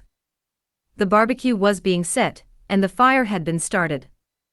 The landlady gathered everyone and decided to give them all a welcome properly. She stepped back in front of everyone and said with a gentle and yet loud voice, "I like to welcome every one of you guys and thank you for taking the time for this gathering. This apartment building is all I have now, and to see its homes filled with such wonderful people makes me really happy." As the landlady thanked everyone for coming, she was suddenly a little lost for words when she felt a grip around her waist. The spirit was shaky as she felt the warmth of the landlady in her arms. With the strong emotional feeling of having everyone there, she managed to make physical contact with her again, and they both felt it this time. Punna just tried not to draw attention to what she felt and finished her speech. Everyone was happy and laughing as they got to know each other better. The young couple was sitting at the far end of the big table with the brother and sister. They conversed about school and college that was shortly followed by their future and work. The landlady was sitting with the writer and the young man from next door. The writer hardly spoke but enjoyed listening to everyone. Punna felt a strange sense of worry about the grip she felt earlier around her waist, though. It was clearly like someone was holding on to her, and she had a thought on who or what it could have been. As the night progressed, the spirit kept her distant by sitting on the ledge of the stoop. She was looking over at everyone, and how happy they were as a smile spread over her face. That day was an exceptional day as she got to feel the warmth she had yearned for so long. Normally she would be everywhere between them, but at that moment she felt just extra sentimental as she wanted to watch from the sides. She was not the only one who was watching, as it seemed. The spirit scanned over them but suddenly stopped at the young couple's little girl, who was looking directly at her. She knew she could not be seen, and just smiled at her, but suddenly the little girl smiled also. She got up and came down, and the little girl made her way to her. The spirit was confused, but the little girl suddenly stopped in front of her and greeted her. The spirit said nothing as she was trying to understand as to how the little girl could even see her, but no one else could. The little girl looked at the spirit waiting for a reply as the spirit kept looking around trying to figure out if it was surely her the little girl was talking to. She looked back at her and gave a half-faint smile and greeted her back. The little girl introduced herself and asked the spirit her name. She immediately knew the little girl was talking to her right there at that moment. She looked at the people and told the little girl she had no name, and the little girl laughed at her as she found it strange for someone not to have a name. Even though she felt a little bad about being laughed at for not having a name, she still stayed with the little girl for most of the night. As the evening progressed a little more, she was no longer noticing the other people as she sat and listened to the little girl telling her about school and the world out there beyond the lot from her own point of view. It was coming from a little girl, but it still made her feel like she was listening to a fantasy story. Suddenly her mom came over to get her and asked who she was talking to. The spirit looked at her mom as the little girl said it was her new friend. A gentle little teardrop was quickly wiped away as the spirit could not help but feel the overwhelming joy of being called someone's friend for the first time. Her mom just laughed as she picked her up onto her hip and tickled her as they made their way back to the others. She got up and walked down the side of the building to the back. She entered through the locked gate up the stairs that lead to the roof. At the top she looked over the night sky with the thousands of lights all around the city and the laughter and chatter of the people below. She sat down with her hand on the floor caressing it like it is a person or being, and she said softly, "This feels so nice, I think we are going to be okay now." At around midnight and everyone was starting to pack up as the night was starting to calm down. The fire had been put out and the professional team, who did the barbecue, had left. The leftover food was all taken to the landlady's apartment and stuffed into her fridge where they could get space. They gathered one more time, just outside the landlady's door, and thanked her for the gathering as they started making their way to their own apartments. As the young couple reached their door, the little girl, who was half asleep on her father's shoulder, slightly opened her eyes. The spirit stood there and watched them from a distance with a smile. The little girl lifted her hand gently and waved at the spirit, and she waved back. The spirit walked with them to their apartment and waved goodbye to her one more time, as the door closed, remembering Lady Williams asking her not to enter the other families' homes. She made her way back to Lady Williams's apartment, where she went to sit at her small table with the board, just listening to her speaking about how much she enjoyed the gathering. Shortly after she turned off all the lights, she paused at her door and looked over at the small table. With a soft motherly voice she said to her, "Good night, hun." That night suddenly seemed much longer than the previous ones, as she sat impatiently waiting for the next day to see her new friend. She was excited as she knew how everything kept changing since Lady Williams started to renovate her building.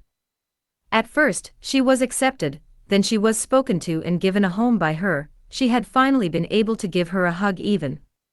She could not help but think to herself that there was almost no way for her life to get any better than that. Chapter 12. The new year was filled with joy from the warm gathering they had, but the rushes of everyday life quickly returned as everyone went back to work and schools started again.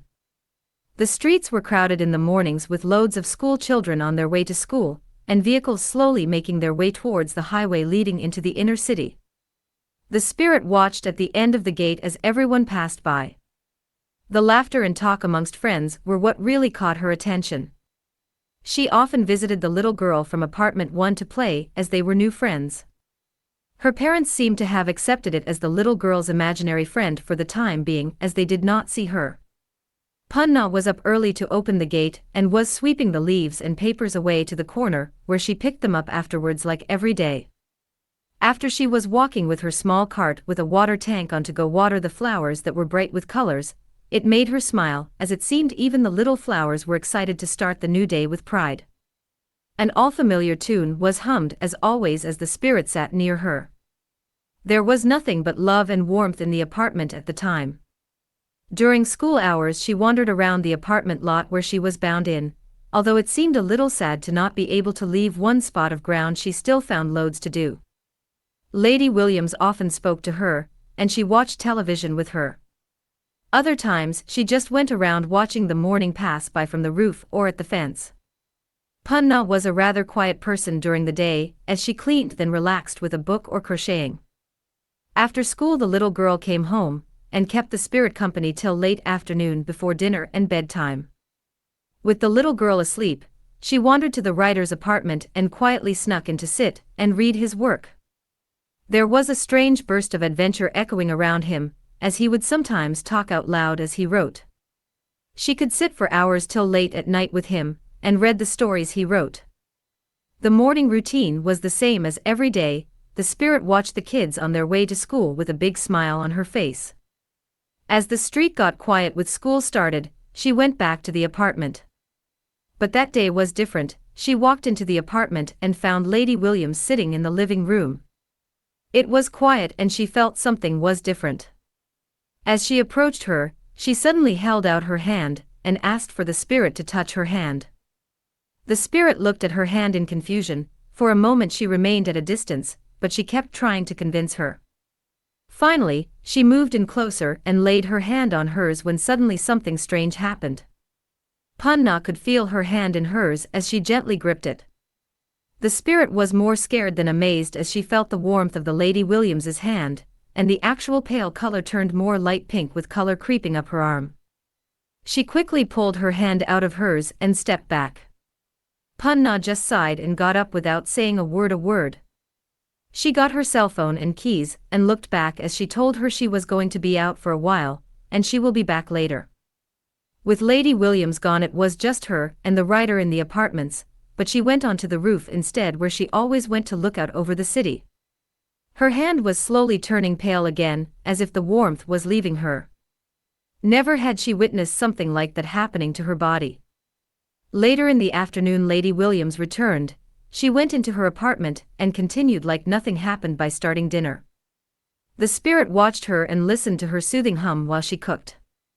She kept looking back at the sandboard to write something, but for some reason she did not know what to say. After dinner, the landlady watched her TV series and went to bed and ended the day like any other. With the quiet of night resting in the city, the spirit could not help but feel Lady Williams was acting strange.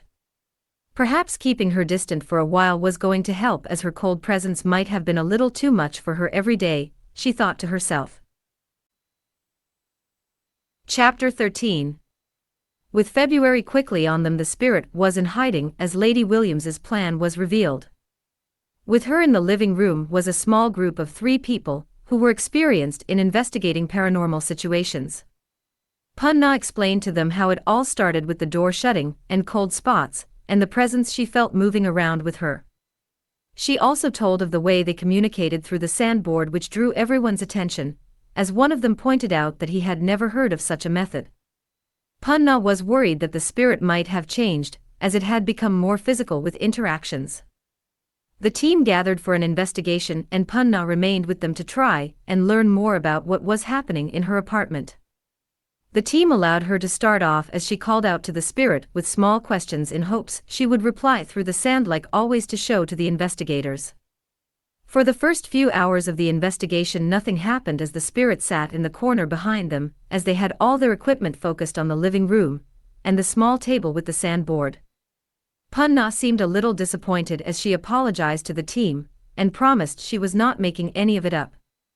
They looked at each other with the lack of evidence in hopes that one of them was willing to tell the landlady that there might not be something there after all. The spirit saw the disappointment in her eyes and remembered how that felt with no one believing that she was there when she was alone. On the table was a few small meters they used in their investigation that scared her a little when they held it out and called out with questions. She got up out of the corner as they talked to the landlady and slowly reached out to one of the antennas on the 1 meter. Suddenly, just as she touched it, a loud screech came from the meter, and she quickly let go as it startled her. The crew along with Punna suddenly jumped when the meter went off and looked around. One of them picked up the meter in his hand that went off and held it out in front of him, asking for the spirit to touch it again, as they realized that there might be something there. The loud sound that came from the meter had scared her, and she almost did not want to touch it again, but he assured her it was safe, and had to touch it again just to show she wanted to communicate. As they looked around waiting for any sign or sound, the spirit saw the hopes in Lady Williams's eyes with her hands tightly together waiting for something. She reached out again to the antenna, but was ready this time for the sharp screech. The meter went off again as she touched and held onto the antenna between her fingers. They all looked at the meter as it picked up her touch clearer than any investigation before. To her surprise, they all seemed happy to hear the meter go off, and even Lady Williams gave a smile and sigh in relief. They started to ask her questions and got instant responses on the meter, as she replied with one touch to yes and two touches for no. But they quickly learned that whenever they tried to bring the camera over to the front of the meter, the activity would stop as she would try to avoid it and duck behind the couch or move behind them. The strange device was new to her, and she had no idea what it did as they tried to point it at her. At the end of their investigation, the team had a different opinion towards the paranormal world. Never before did they have such an active investigation with proper responses to their questions. After they left for the day and excited to get to the evidence, the landlady sat in the living room. She held her hand out to the spirit and said to her, "They do not mean harm, and I am sorry for suddenly bringing them in here, but I have to know something at least. I ask that you trust me. If not them, I do not plan to get you to leave here. I just needed to know I'm not losing my mind." With the cool night air resting over the city, the spirit sat on the roof thinking of the day. She was starting to have a very strong attachment to the landlady. She wanted to believe her and trust her, but she did not trust the strangers with their equipment. However, if she could provide comfort to Lady Williams, she would bear with it. With the first breach of light over the horizon, and light spreading over the tall city buildings in the distance, she saw Lady Williams coming out like every morning to open the gate and start sweeping. She rushed down from the roof and went to sit on her heels close to her to hear her soothing humming. She had a warm aura that felt stronger each day and brought comfort to her. Not long after everyone left for work, the paranormal investigators were back and excited. Punna welcomed them with coffee and snacks as they sat in the living room and started to share their findings with her. The spirit stood behind her and listened to the slight pickups of her own breaths or steps, and even saw a video from the heat camera that got a glimpse of her hand and hair moving out of the frame away from the device she touched. Realizing the camera device picked up her heat, and remembering the words the landlady spoke last night, she gently rested her hands on the Punna's shoulders. She suddenly stopped speaking and looked directly at the lead investigator. She lifted her hand and placed it on her shoulder, and felt her hand under hers as goosebumps filled her entire body. The investigator quickly realized what was going on, and got out his camera, as she told them she was holding her hand. The spirit was nervous, but she stood her ground for Lady Williams as the camera lifted to them. The crew all froze as they looked at the camera with wide open eyes, and saw the fully formed figure of a girl with long hair standing behind Punna with her hands resting on her shoulders. The investigator held the camera focused on her with shaky hands and asked her if she could speak, but even though they could see her lips move, there was no sound. They described to Punna what they were looking at. A girl around the height of a young teenager, long hair, and a long dress hanging just below her knees. Suddenly the spirit let go of her shoulders and left out the front door. The investigator quickly followed, but he lost her as soon as he got outside, not picking up any trace of her. They remained for the rest of the day hoping she would return, but they gave up realizing they may have scared her away again, and ended their investigation. They sat there with the landlady and watched the video of the girl that was behind her when one of the investigators unplugged his headphones and looked at them with a serious look. He turned the laptop to them and turned up the volume as he said to them, "We have her voice picked up also." They stopped the video and gathered up in silence as the audio began to play. Punna took a deep breath as she heard on the enhanced audio the spirit speaking for the first time. "I am not scary. I just want to be here with her. I am sorry if I did something wrong, but please don't take me away." As clearly as they were speaking to each other, they heard the words right before she let go of her and rushed out the door. The lead investigator was eager for more and wanted to come back again, as this apartment was what every investigator wanted, but the Punna told them she had enough evidence. With disappointment, they thanked her for this opportunity of such a great investigation and took their leave. The spirit stood on the stairs and watched them pass her. After they left, she went back home and found her sitting with her hands together and talking to her.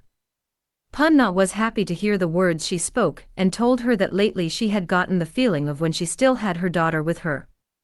A tear formed in her eye as she remembered the pain of that terrible day after the accident. The spirit sat in front of her and took hold of her hands. She knew her voice could not reach her without the equipment, and just held her hands firmly, trying to comfort her, as she did not want to see her hurt like that. After all that had happened, it was not gone unseen. The weekend had arrived, and everyone gathered at her house with concern after the word spread of the supernatural investigators that were at the apartment. Most worried was the parents of the little girl after they knew for some time their little girl had suddenly gotten an imaginary friend. Within their hearts they were afraid that the imaginary friend might have been something evil that was trying to influence their little girl. Punna welcomed them all into her apartment and got drinks as they gathered in her living room. The writer was mostly quiet and only came to listen, as well as the brother and sister. The young man next door did not come, as he said he did not care about the supernatural. As they sit, the couple started to tell the landlady of the imaginary friend that their little girl started talking to lately since the party they had. They were clearly concerned for their child, that something might have an attachment on their daughter, which made the spirit feel bad, as she had no intention of hurting her friend. Punna asked them to be calm, as this spirit was not of the dead but the manifestation of the apartment building itself, like old folklore of guardian spirits. They looked at each other in confusion as mumbles could be heard amongst them. The writer suddenly got up and stood by the window as he asked, "How is it possible for a building to have a spirit? Is the supernatural not the ones who have passed, or a presence of evil?" Suddenly there were questions that the landlady had no answers to. They start to bicker amongst themselves as to what it could be and how it was possible for a building to have a spirit. The spirit was there at her little table with her board. She did not like the things she heard, as she never wanted the families to fight like that. She only wanted families to live in her building with love and warmth, a place they could call home. Seeing the families fight like that brought her a familiar pain as tears rolled down her cheeks. She suddenly stood in the middle of the group and grabbed the landlady's hands as emotions ran wild in her, and tried to tell her to stop them, but she only felt her shaking hands and heard not her words. She suddenly got up and with a loud voice told everyone to stop fighting, and silence fell over the living room as they looked at her. The landlady sat down again and said to them, "There is a spirit here, and she is not evil, I assure you of that. I can also promise you all she will not be of harm to any of you, you have my word." The couple looked at one another and just accepted it for the time being. One could understand their concern when they learned that their child might be talking to a spirit. Unsatisfied, they all left later with the matter not solved as they all had hoped. Punna let out a sigh as she sat back down on the couch. The apartment was quiet again. She looked around with a desire that she could just bring them ease and comfort. A newspaper blew late at night with the month of April greeting the city. The spirit was still upset with the turnout after everyone learned of her presence. She sat in the writer's apartment as he wrote, not realizing how his stories comforted her. Suddenly he stopped typing and sat back. He looked up at the ceiling and said out loud, "A spirit of the building, huh?" She looked at him as he held his hand under his chin, pondering the situation. He looked over to her, suddenly say to her, "You do not seem evil, at least." She gasped as he looked directly into her eyes. She started to shake and did not know what to do. It was almost as if he spoke to her like he saw her. She dropped her head with her hands pressed on her legs to not get her hopes up, but suddenly he took out a paper from under a file and slid it over to right in front of her where she was sitting on the table. The paper had a started story with the headlines, "The Ghost of Apartment 3. She looked up at him and he looked at her again with a smile and said to her, "I did not want to say anything at first, but when the landlady called us together and told us of a spirit here, I knew I was not crazy. Besides, I was scared at first, but now I am glad someone so special comes to read my work at least." The spirit jumped off the table and stood in front of him as he turned with his chair to her. "You can see me?" she asked him in excitement. He sipped on his cold tea and replied to her, "Since the first time you came here, yes, but I pretended I could not because I was scared." If you really are not a dead person, then you are harmless, right? She started to shake as tears rolled down her cheek, and with her whimpering voice say to him, "I am harmless." He smiled and turned back to his laptop with his hands resting on the keyboard to continue his work and said to her, "Very well then, I do not mind you being here but under one condition." She looked up at him as she wiped her tears away, and he looked back at her with his finger up in the air. "You can visit me all you want if you keep reading my work and give me an honest comeback on it." She suddenly laughed and nodded her head forward and agreed to his terms. After that night, even with what happened at the landlady's apartment, she visited the writer more often after that and just talked with him. The spirit could not help but talk as much as possible, as that was her first time having a conversation with someone normally who could listen to her and sometimes reply. It felt amazing as she did not know if she should cry or laugh about it. An amazing friendship between the two developed which made her bond to the building and the real world even stronger. Plus. Chapter 14. As most of the month had passed, the writer suddenly invited the landlady over for a coffee, which was unusual. As she sat with him, he decided to tell her about him being able to interact with the spirit and even talk to her. Punna did not know what to feel or say. She tried to figure out if he could be making it up or if he was telling the truth. At the very least, he did not seem like the person who could be bothered with such trickery, so she listened. He told her that he could see her from day one but pretended he could not. After all, telling someone that there was a ghost would make a fuss, which was something he really did not like. He also told her that from what she told him, she really was harmless and only wanted her apartments to be filled with the love and warmth of families. Though he was a little unclear as to what that meant at first. She found comfort in what the writer had to say, but a question remained to him as to how he could be the only one who saw her. He got up with the empty cups in hand and told the landlady he believed in spirits and accepted the special feeling of the apartment when he moved in. To him there was a special feeling to the apartment, and the landlady had an aura of a loving mother. Suddenly he stopped and looked back at her and asked the landlady, "Do you not believe she is here, landlady?"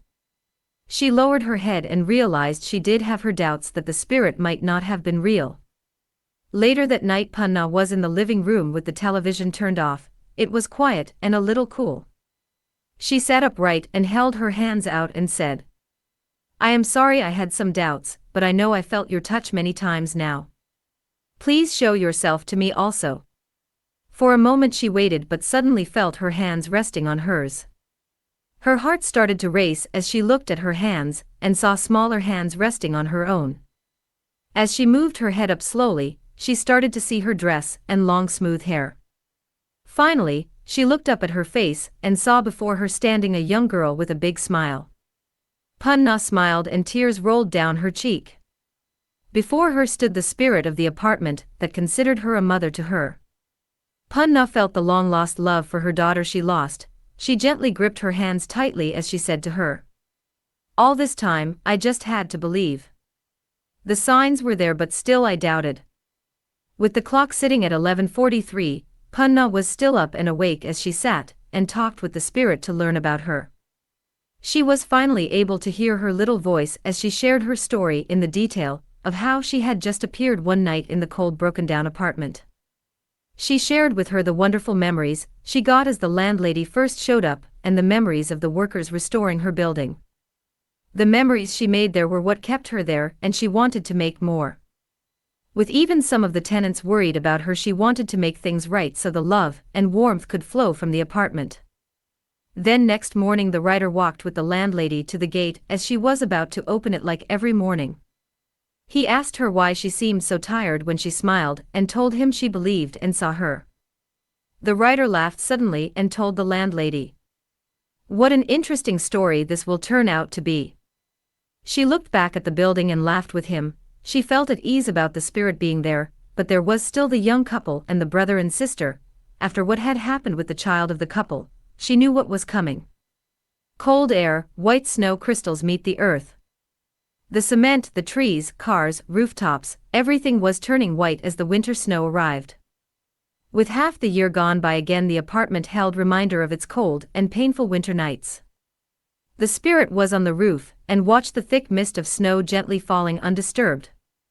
There was a strange silence that brought comfort when it snowed that she no longer feared. She completely fell in love with that centered feeling. Strange enough, the spirit shivered suddenly as the cold air wrapped around her. She quickly made her way back to the landlady's apartment. On the couch she found Lady Williams asleep in front of the television. She got up on the couch and leaned against her shoulder for warmth. There she found herself feeling sad as two of the apartments were suddenly empty again. The young couple and their daughter left, fearing their daughter communicating with ghosts. One could understand their fear for their child, as it could affect her life in many ways. The brother and sister also left, but not due to the whispers of ghosts that were talked about around the apartment. The sister wanted to move in with her boyfriend, and the brother just wanted a smaller apartment. The young man next door kept to himself mostly, and hardly bothered to mix with others, nor did he bring friends home.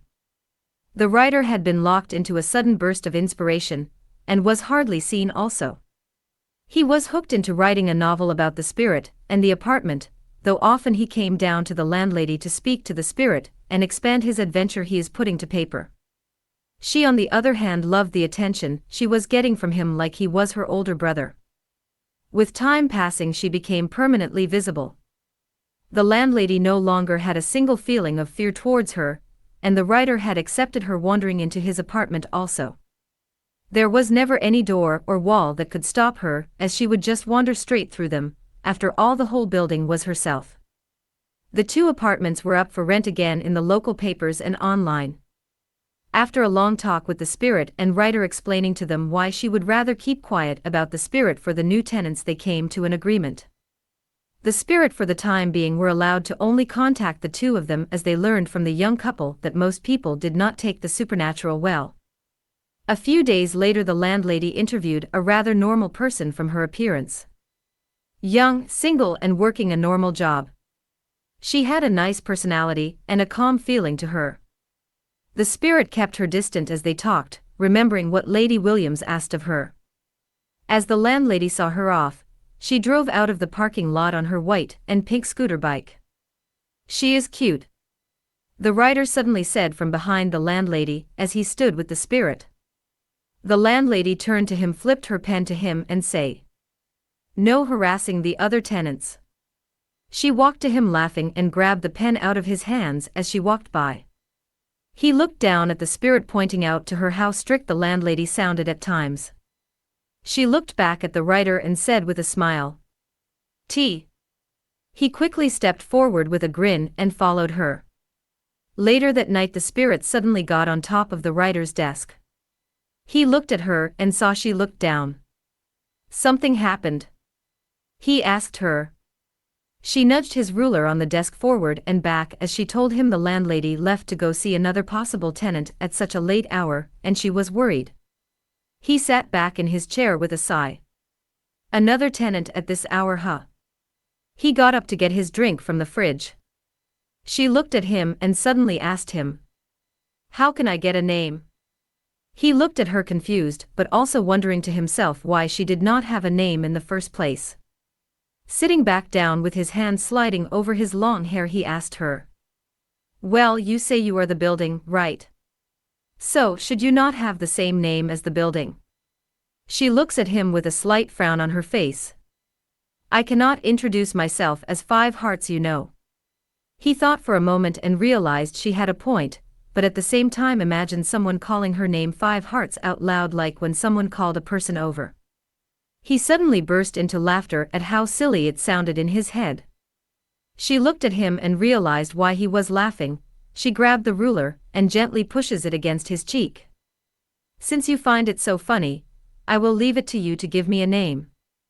The writer stopped laughing and placed his hand on her head. "Very well." The spirit was quiet and watched the writer carefully as he walked up and down in the room thinking of a name.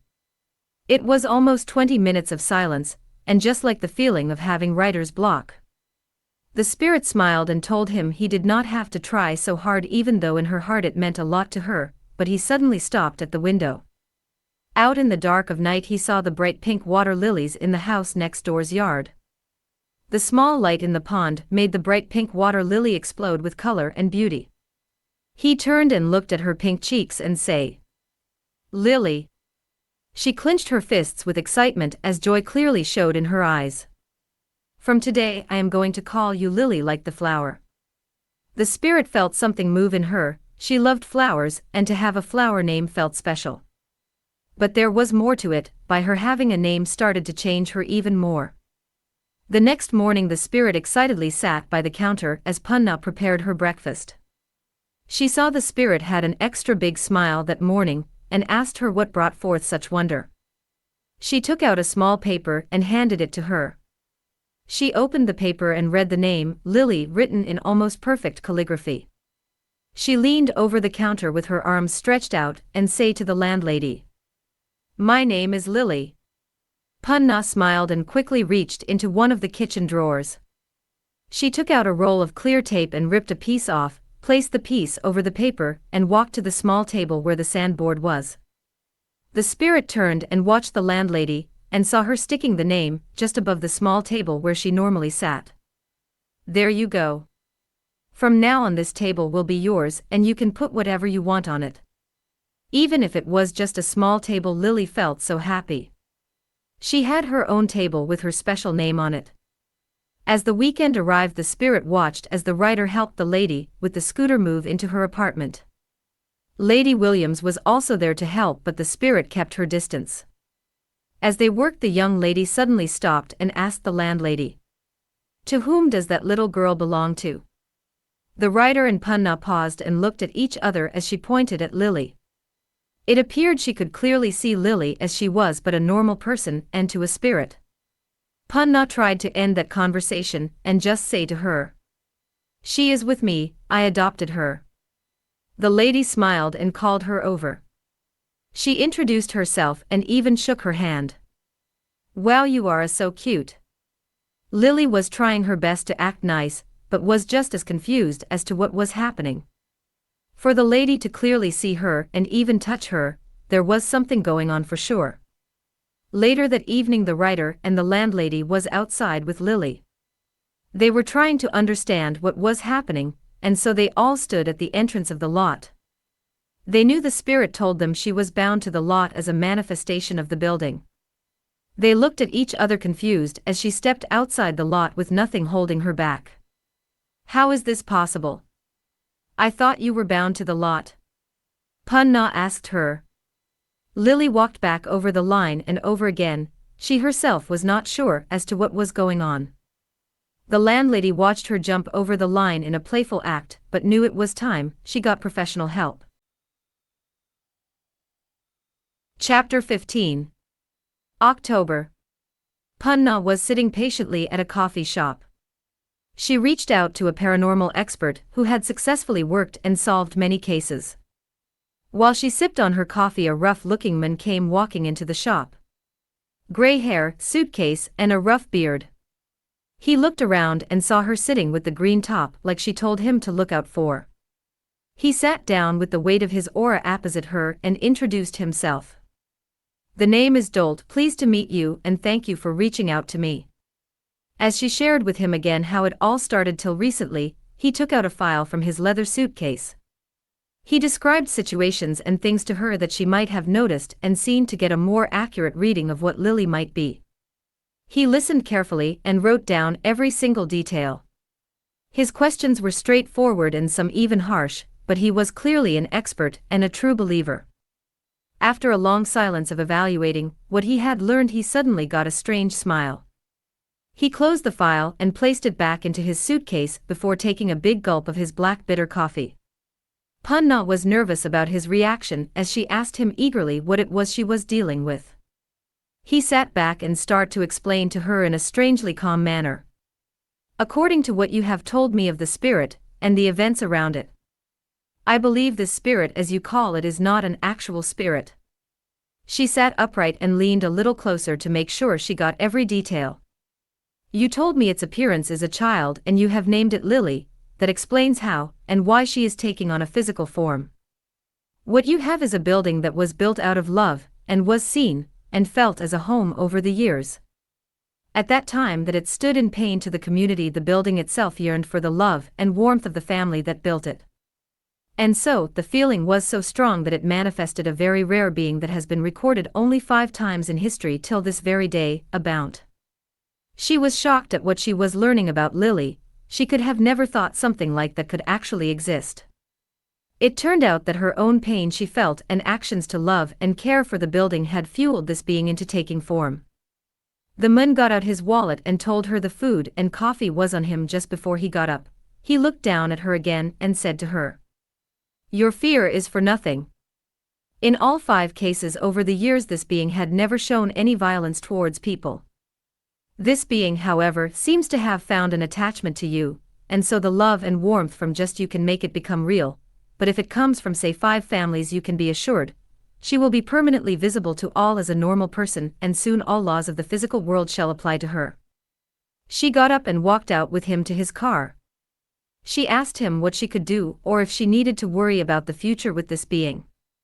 He looked at her and told her if the being had taken on a physical form it would start to grow like a person till the day the one whom she found an attachment to left this world. He also warned her just before driving off that she could treat the being as a person, but she should keep quiet about the fact she was a being of the supernatural.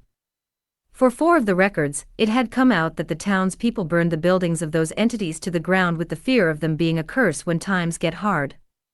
He also said to her that till this very day no one knew what had become of them since they no longer were bound to their building. On her way home the landlady could not help but feel uneasy about this.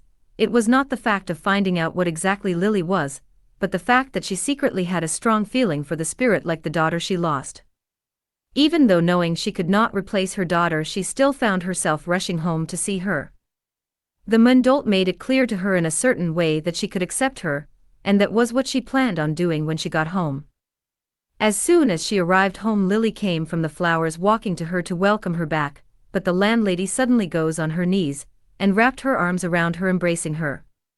Confused as to what was going on Lily held the landlady by her arm, and heard her say, "It is okay Lily, I know now.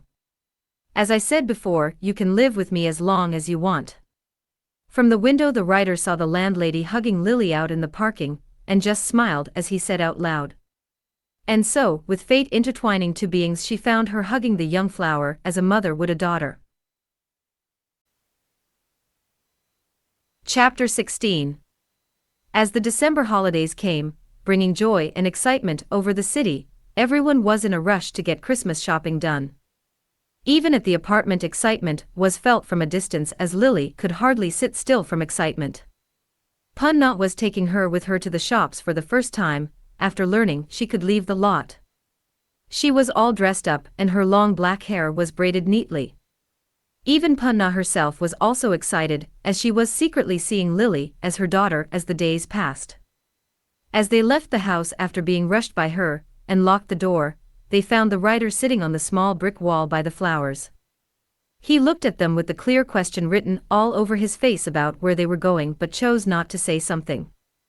On their way to the Mini she stopped and asked him, as to why he was out there with his coffee.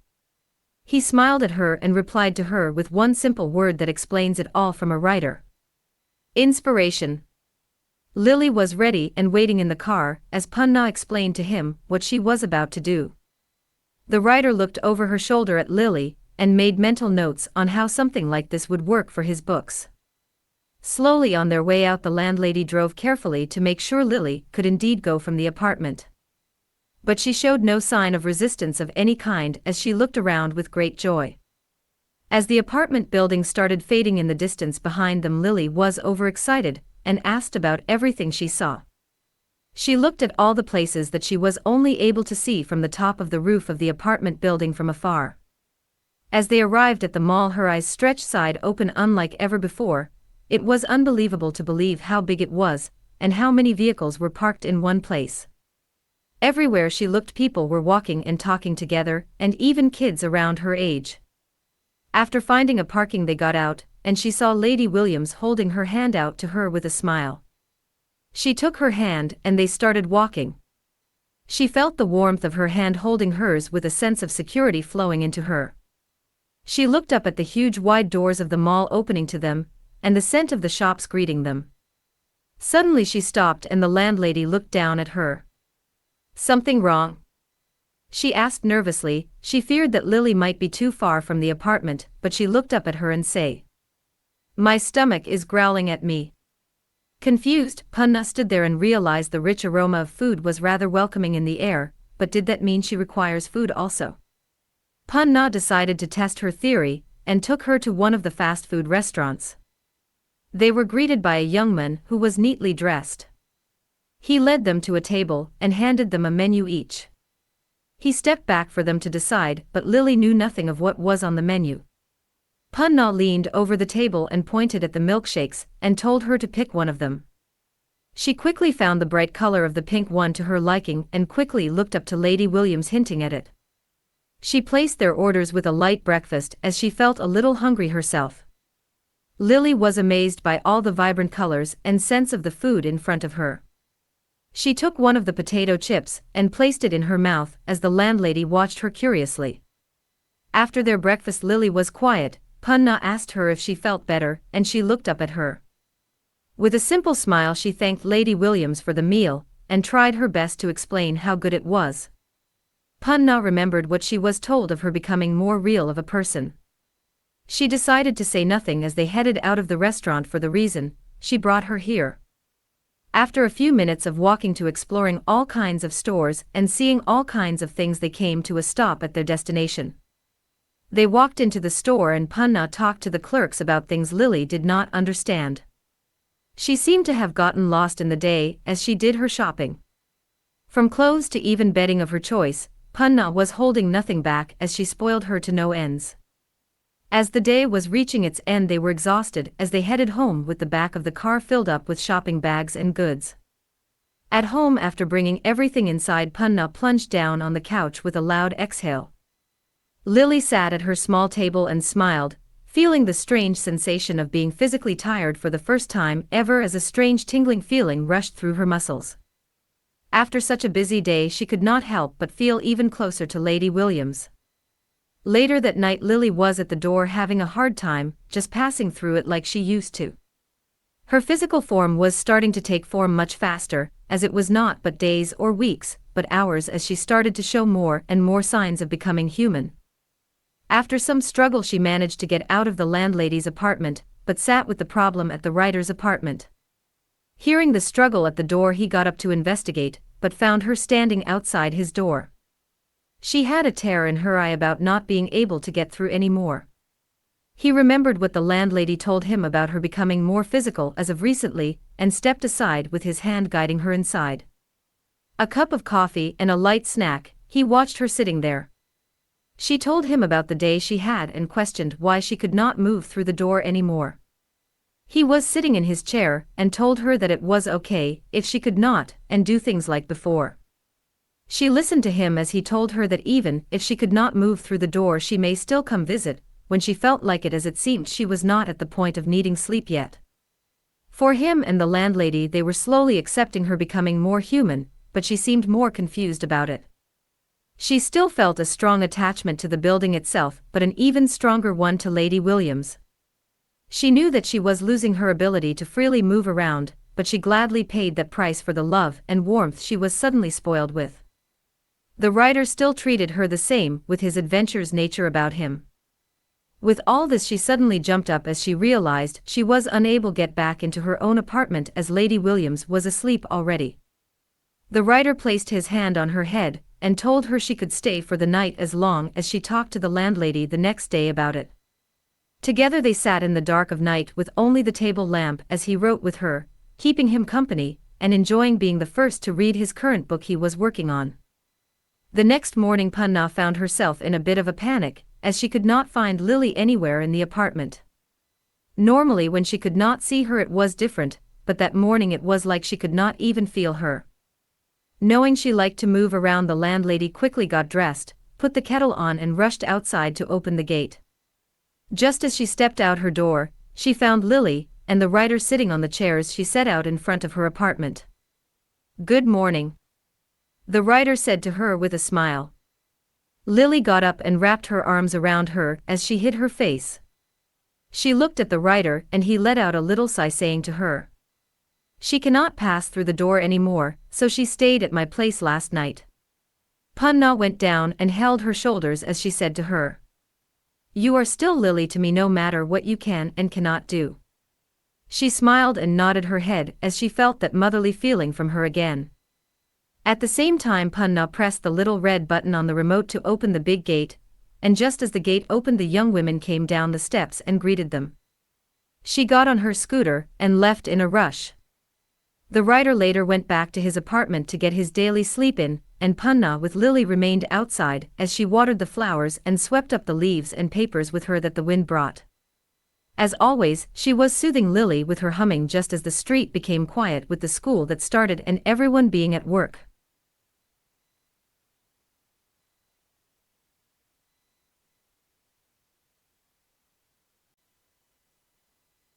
Chapter 17.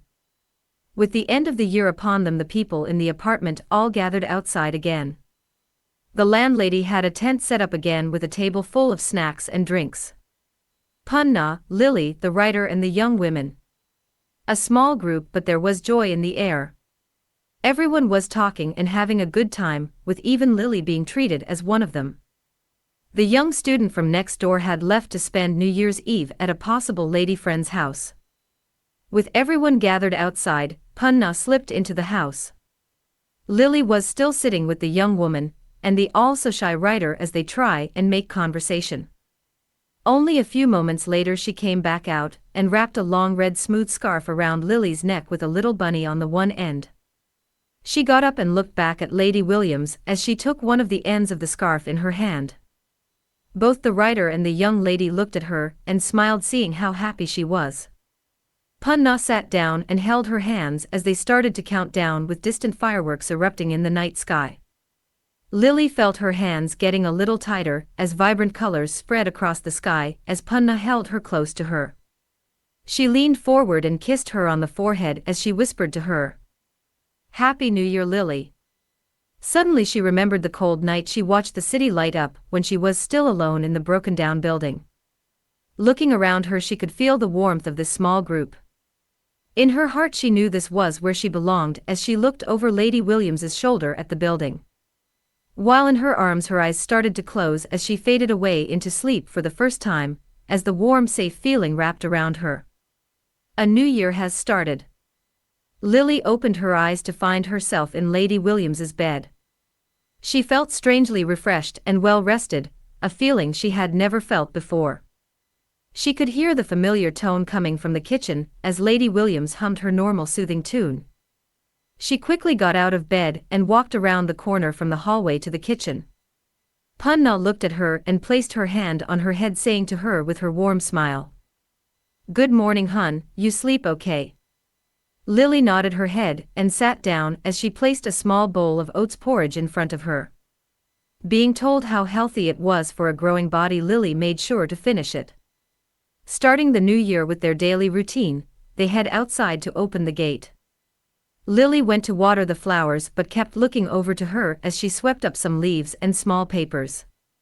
The first to leave was the young student, and then shortly after the young lady on her scooter. The writer was turning into sleep as his work times were during the night hours. Lily lived her life as a normal person with the landlady. She started out as a confused spirit to bear the pain of the lonely, dirty and scary building standing as a pain to the sight in the beautiful neighborhood. But in her current state she stood proudly with life thriving and warmth filling up the place. She accepted her path she chose as to become a normal person to stay with the landlady she saw as her mother figure. A special bond that no one could explain was formed. The writer, who was also the only other one knowing the truth of her existence, held a dear place for her as he saw her almost as a little sister. To see Lily enjoy her time filled Punna's heart with great joy, and soothed the pain of the past much better than what she hoped for. It all came down to taking a chance and investing in her decisions. Punna knew and understood her pain, and found something to mend the wounds on her heart. By investing and giving something that held pain, as well a chance, and something wonderful had blossomed. Much as people would rather turn away from someone else who had fallen, and had life scars to show just like the building. But every now and then someone came along, and just invested in those who fell hard to the bottom to only see them rising with them stronger than what they were before. Chapter 18. Several years had passed since the journey of Lily had taken her steps to her becoming a person. Punna was decorated with gray hair, and her heart was even warmer as she lived a love-filled life. Lily had grown into a beautiful young lady with the smoothest skin and brilliant long jet-black hair. All the love Punna gave to her over the years she shared with everyone she met. Her bonds with the landlady and the writer had become so strong that she could move about the city alone knowing she had a place to call home and return to where she belonged. Lily lived with the Punna and helped around the apartment. The building and plot itself shined brighter than ever, and the flowers and trees had completely separated the apartment from the surroundings in their beauty. The writer ended up falling hard for the young lady, and they got married shortly after, with the wedding even being held at the apartment's parking lot. She still drove her scooter, and he still rode his adventures. The young student left for another country after taking an opportunity he just could not let pass. Next door to Punna and Lily lived a schoolteacher who not long ago used to pass by the apartment as a schoolgirl, and watched it being restored and grow into the wonderful place it was today. The top floor next to the writer's apartment lived a single father with his daughter who worked hard and long hours as the little girl's grandmother came to look after her during such days. At the top apartment furthest from the steps lived a young man who was hardly seen, as he lived his life as a gamer. Often you would hear sounds of gunfire, vehicles and voices coming from his apartment, but no one seemed to complain or be bothered by it. Just as every spice and ingredient added its own unique flavor to a stew, so did each person add their own touch of warmth to Five Hearts. January was about to reach its end as Punna stepped outside to open the gate. The streets were busy with students and vehicles leaving the calm and quiet neighborhood for the inner city. First to leave was the lady on her scooter, followed by the father and his daughter. As everyone left, the writer came out with a cup of coffee in his best mug. He sat on the chair outside the landlady's apartment as Lily came out with a tray. She greeted him and gently poured tea into 2 cups, which became their morning ritual in a sense. A fresh morning cup of tea brought them together every morning before the start of the day. Lily always just loved to sit and listen to the landlady and the writer talking. Very much so, often the writer would start to talk about an adventure he wrote recently. And on some days, he would hand her an envelope with a stack of papers in that he wrote. Being his own personal proofreader, he would give her a share of his books after publishing them so she could always have something to read. It was one of her best times passing activities to do. Not knowing at first what to do with money she had, a long lesson from Punna always reminded her. Saving up for a rainy day was better than panic when it pours. Upon watching a show on the television one day, Lily found herself in deep thought at the end of the show. As someone who was still learning daily about life and everything, the newly found question on what a family was. She looked back at Punna, who was sitting with the monthly paperwork on the apartment. She had a smile with her gentle humming. Lily remembered what she told her about taking her as her daughter and being a mother to her, but how come she had not seen her family yet like the series on the television? Punna felt like patting herself on the back as everything looked perfectly fine for that month also. But as she looked up, she saw Lily in deep thought. She could see there was something bothering her, as she had a somewhat sad look on her face. "Lily, you okay?" she asked her. Lily jumped up out of deep thought. She looked at her, and as always just felt her warm smile and motherly care. She walked closer to her and sat opposite her at the table. While rolling a pencil around, she carefully asked her, "Why do I never see any family members of yours coming to visit?" Unprepared, the Punna froze for a moment, not knowing what to say. After taking a moment to think, she placed her pen down and closed her book. She leaned on the desk with her arms crossed as she said to her, "I do not have family. As long as I can remember, I was alone till I met my husband, and after that we had a baby, and I was so happy to finally have a family for the first time of my own." A moment of silence rested suddenly over them as Lily realized Lady Williams knew more about the lonely pain she felt years ago than she thought. Punna suddenly got up and walked around the table to her side. Gently she held her head against her side and say to her, I no longer hold on to such a past because I have you now. As she walked out of the apartment for some fresh air, Lily looked down at her hands. With her hands spread open flat on the table, she smiled, knowing she spoke the truth. Everything was so perfect and she was so happy. For her to hold on to such painful memories of the past meant nothing but extra luggage. The more she thought about it, the more she realized she had a true family right there. Chapter 19. April month. As every day their routine repeated. But on this very day it all changed. While in town for shopping, Lily wandered the aisles. She loved to see all the variety of things on the shelves. After paying at the tills, she walked home with her shopping bag hanging from her shoulder under her arm. By taking the most scenic route, she was able to feel and enjoy the wonders of nature and everything around her by going through the park. Ducks in a nearby pond had brought somewhat of a disturbance to the surrounding residents, but for her it was but a wonderful sound to hear them splashing about in the pond. After leaving the park, she headed into the long quiet road that led past the school and directly to her apartment. She walked and hummed the all-so-familiar tune she learned from Lady Williams, when she was suddenly pulled back to reality as she saw an ambulance leaving the apartment. She quickly started running home as fast as she could. Her heart was racing, and worry filled her. The moment she reached the apartment and ran into the parking lot directly to her apartment, she stopped dead in her tracks. The writer stood in front of the apartment with his arms crossed, waiting for her. He saw her and walked to her. Gently he wrapped his arms around her as he whispers to her, It's okay, Lily, she will be fine, I am sure. With the dark of night spreading over the apartment, Lily sat on the side of the couch looking at the shattered cell phone on the floor. A tear rolled down her cheek as she recalled what the writer had told her. The truth of reality found any person, no matter how much one hid from it. The landlady had a heart attack and was rushed to the hospital. As far as they knew, she was still in critical condition. Fear filled her heart as she knew if the Lady Williams was gone, she might get lonely again and fade away into that cold realm. A knock on the door as she quickly wiped away her tears. She opened to find the writer and his wife standing there with a glass bowl covered with a cloth. Lily, you have to eat something at least, so we brought you this.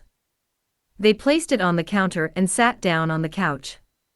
Lily prepared coffee and sat with them. No one really knew what to say as silence just haunted them. The young wife suddenly broke the silence and said to her, So you really became human? Lily quickly looked up at her and then at the writer. How did she find out about her past? As she looked at the writer, he gave her a nod and smiled, which immediately told her he was the one who told her. She dropped her head and said to her, It does not matter now. They looked at each other and the writer went to sit next to her. He held her as she rested her head on his shoulder.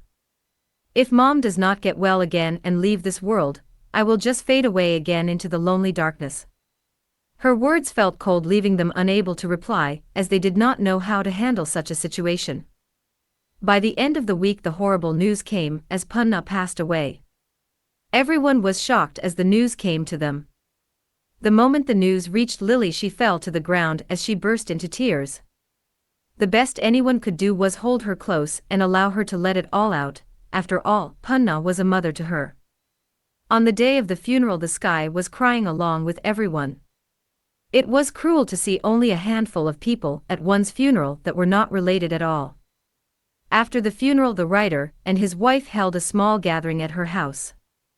But an unspoken worry rested between them as to what was going to happen to the apartment since no family members showed up at the funeral. The writer looked around and saw Lily nowhere. He moved between the people asking if any of them had seen her, but no one had. The immediate worry filled him that she might have faded already, so he rushed outside. He searched everywhere for her and found the cage surrounding the ladder to the roof open. The lock was on the floor and Lily's shoes on top of a nearby bin. He sighed at first, realizing how obvious it was that she would retreat to her spot she would always come to when she was a spirit. He climbed up the ladder to find her sitting on the ledge looking over the city. Slowly he walked closer to her and carefully called out to her. She looked back at him and asked him to sit with her for a moment. Seeing she was a little calm gave him relief, as he thought she was about to jump. Her hands were shaky as she starts to tell him. This was my favorite place to sit years ago when I was still alone. The writer knew he could not say a word to her and just listened. I used to sit here and look out over the city in hopes that someone out there would at least hear me or something, till the day she showed up here. He listened as she told him how she used to watch the landlady when she got here, and the words she spoke on that day. After everyone left and went back home, she lifted her hands in front of her and said to him, "I was so happy all this time I was here. I wanted to stop back then and just rest for eternity, but was pulled back for some reason. Perhaps now I will find rest that there is nothing here for me anymore, maybe I might even get to see her again." As the days passed and the mother of the apartment had left, she kept looking out for everyone every morning as Apunna did. Just as she was about to return to her apartment, a fancy car drove into the parking lot. A big man in a black tuxedo got out and looked around at the apartment. The writer who had taken over Punna's duties to help Lily came from the side of the building over to the man. With introductions out of the way and sharing his reason for being there, they went inside. Lily got them coffee and the big man opened his leather suitcase. He got out the paperwork and looked at Lily. "You are Lily, her daughter, correct?" he asked her. She sat down and nodded her head. He reached into the suitcase and handed her an envelope with a letter inside. "This was left for your eyes only." He then looked over at the writer and paused for a moment. "You are the writer who lived here also, it seems, correct? I vaguely remember her describing you." He got out the paperwork and asked him to bring forth his identification documents to accept what she left him. He was surprised as he got up and went to fetch his papers. He did not expect the landlady to leave him anything, as he was just another tenant there. After returning and going through his papers, the big man slid a document over the table to him and closed the suitcase. He got up and said to the writer as he stood firmly at the door with his hand on the doorknob, "You can go over it and come to our offices with your decision, the address is on the back." Shortly after he left them, they sat and looked at each other. That night great joy and sadness filled Lily as she read the letter that was left for her. "Lily, my dear, if this letter has been brought to you, it means I have passed on. I am sorry for leaving you behind. Having and accepting you as my daughter has really changed my life and was the best thing I did. I used to cry at nights over my husband and daughter that passed away till you came into my life. Being a mother to you meant more to me than any amount I invested in this apartment. I do not know what will happen now as I am gone, but I ask you to be the mother for the families of Five Hearts. You have the gift of loving and caring for others. I ask you to not blame anyone or yourself for my passing, and I ask you not to pull yourself back into darkness. The families of your building need you like I needed you. Lily, thank you for making my life worth living again." After reading the letter, she was lost in tears and sadness. She knew there was nothing she could do that would bring her back. Along with the longing and painful sadness, she also felt the warmth that her mother always gave. Without a thought or voice in the night sky, the apartment became silent as she cried herself to sleep. Chapter 20. June brought back the cold of winter.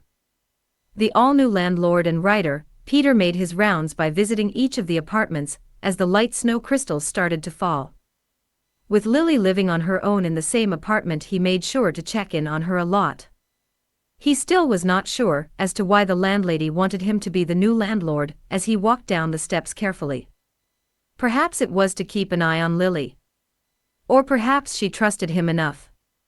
Lily held all her savings and got to live in her old apartment. Although it was still a bitter memory that was still healing, time moved on. At nights Lily sat in the dark and talked about the day, as if Lady Williams was still there. Even if tears still came rolling down her cheeks, she did not feel lost or lonely. Peter kept a close eye on her as requested in a letter from Punna hidden between the documents he got. There may still be a somewhat unspoken unease feeling about Lily since she was on her own again, but the white blanket of snow covering the city quickly brought everyone to awe as it soothed their hearts. It never ceased to amaze the people every time the snow fell over the city. It was like the city itself stepped into a different world with amazing bright white beauty. Everyone was all ruffled up under their blankets. The gamer wrapped up like a hot dog sitting upright in front of his computer. The father and his daughter each snuggled up under blankets with a heater watching a show on TV. Peter and his lovely wife did not even get out of bed as they indulged themselves in a romantic series. The schoolteacher seemed to have brought some work home, as she sat with her gentle background music while she worked from early in the morning. And Lily, with her caring heart and love for the families that filled this apartment, stood proudly putting her cooking to the test. The aroma of her cooking was reaching far, as even the neighboring building's residents could enjoy the wonderful scent. Midday brought the clock to 12 as she took a deep breath.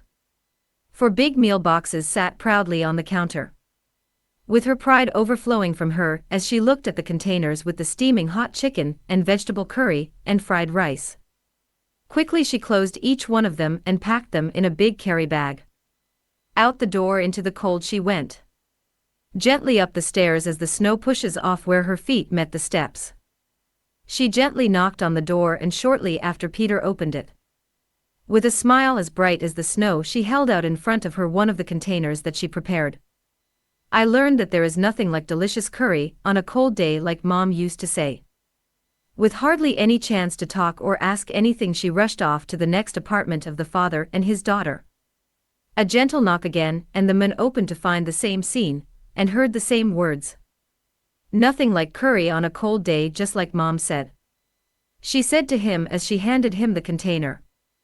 And so to the gamer, and the same even with the teacher.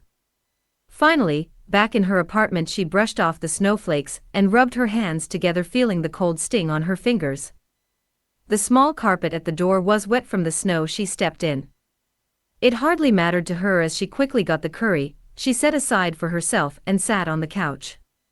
In peace and quiet she started to eat the curry she made. Not even the television was turned on to enjoy the silence.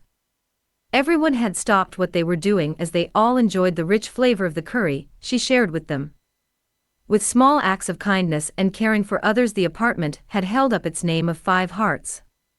Lily had been sharing her love and kindness with her small acts with everyone when she could have the chance.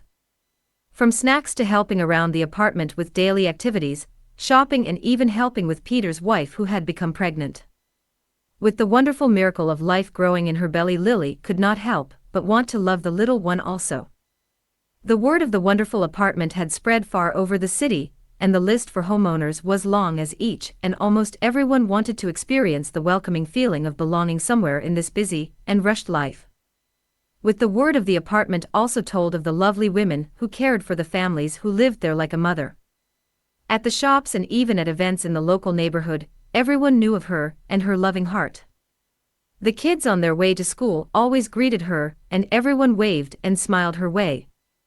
By giving out love and happiness with small deeds of morning greetings to even larger deeds of helping someone carry their bags home, it came back to her in tenfold. Eventually, as time passed, and so did the years. Even Peter got older and passed away, with the apartment passed down to his son. With the age caught up with Lily also, she sat in her wheelchair, as an old lady looking out over the parking lot. She remembered the kindness of Lady Williams every day still. With a nurse looking over her, and the news from doctors that she was in her final time, she had no regrets. The young man who was the landlord of the apartment held the joy and warmth of the apartment in his hands, as he kept the tradition of the 5 hearts going. From the tenants all caring for each other and helping to sharing their love. There was not a place in this city where one would feel more welcome. On a cold morning in winter, the nurse pushed her to the window as she requested. Outside, the kids were playing in the thick blanket of snow. Their laughter echoed through the walls of the apartment as she could feel each one of them and the tenants. Like a whisper of the sweetest voice, she started to hear each person on the lot. Such a warm feeling filled her heart that she always had such a satisfying smile. Thinking back to the time she wanted to rest and be gone from the world, She remembered how her mom filled that void and gave her a reason to live. The nurse started to notice her heart rate dropping from the little machine that monitored her health. She was panicking, but Lily felt nothing but warmth as a hand rested on her shoulder from beyond. After the nurse called the landlord down, and everyone following to wait for the ambulance with a nurse who managed to stable her again. Slowly she took the hand of the young man on her right, and turned to look left of her. She could see Lady Williams standing there smiling at her with her warm motherly smile, and heard her humming the all-so-familiar tune, which always made her feel at peace. She smiled and everyone got quiet. With her weak voice she spoke and said, "You see, Mom, it became a beautiful place to belong." Lily slowly turned to the young man and looked around at everyone and said, "There is no place like home." With her last words she closed her eyes as the long tone of the machine hung in the air. Lily, the heart of the building, had passed away at the age of 92. Everyone was shocked by the news. Inside them they felt as if something had just left them. The motherly figure that was always there for them was suddenly gone. At her funeral everyone had shown up. People from all over the neighborhood showed up to her farewell. Each one of them had their own motherly experience with her. After the funeral and the gathering everyone returned to their homes. But those who returned to Five Hearts were all welcomed by the warm, gentle feeling of a mother welcoming them home as Punna and Lily stood in the flower garden. None of them could see them, but they all felt them. It was not cold nor scary, but warm and welcoming. The landlord looked up to the building and said to his wife, "This is where we belong, this is home." From that day on, Lily and Lady Williams watched over the apartment in each other's company. Even the writer and his lovely wife were there in spirit to watch over each person that called the apartment their home. And gladly they welcomed those who passed away to the warmth of the eternal love for the apartment. For many centuries the apartment stood proud and welcomed all types of families. Every person who had the privilege to call the apartment their home spoke of the warm and motherly feeling that welcomed them every day upon returning home. To this very day apartment Five Hearts was known far and wide over the city. What was once the pain and ugly sight of the neighborhood now stood as the pride of the actions of one woman with a loving heart who accepted the apartment and made it her home. The end.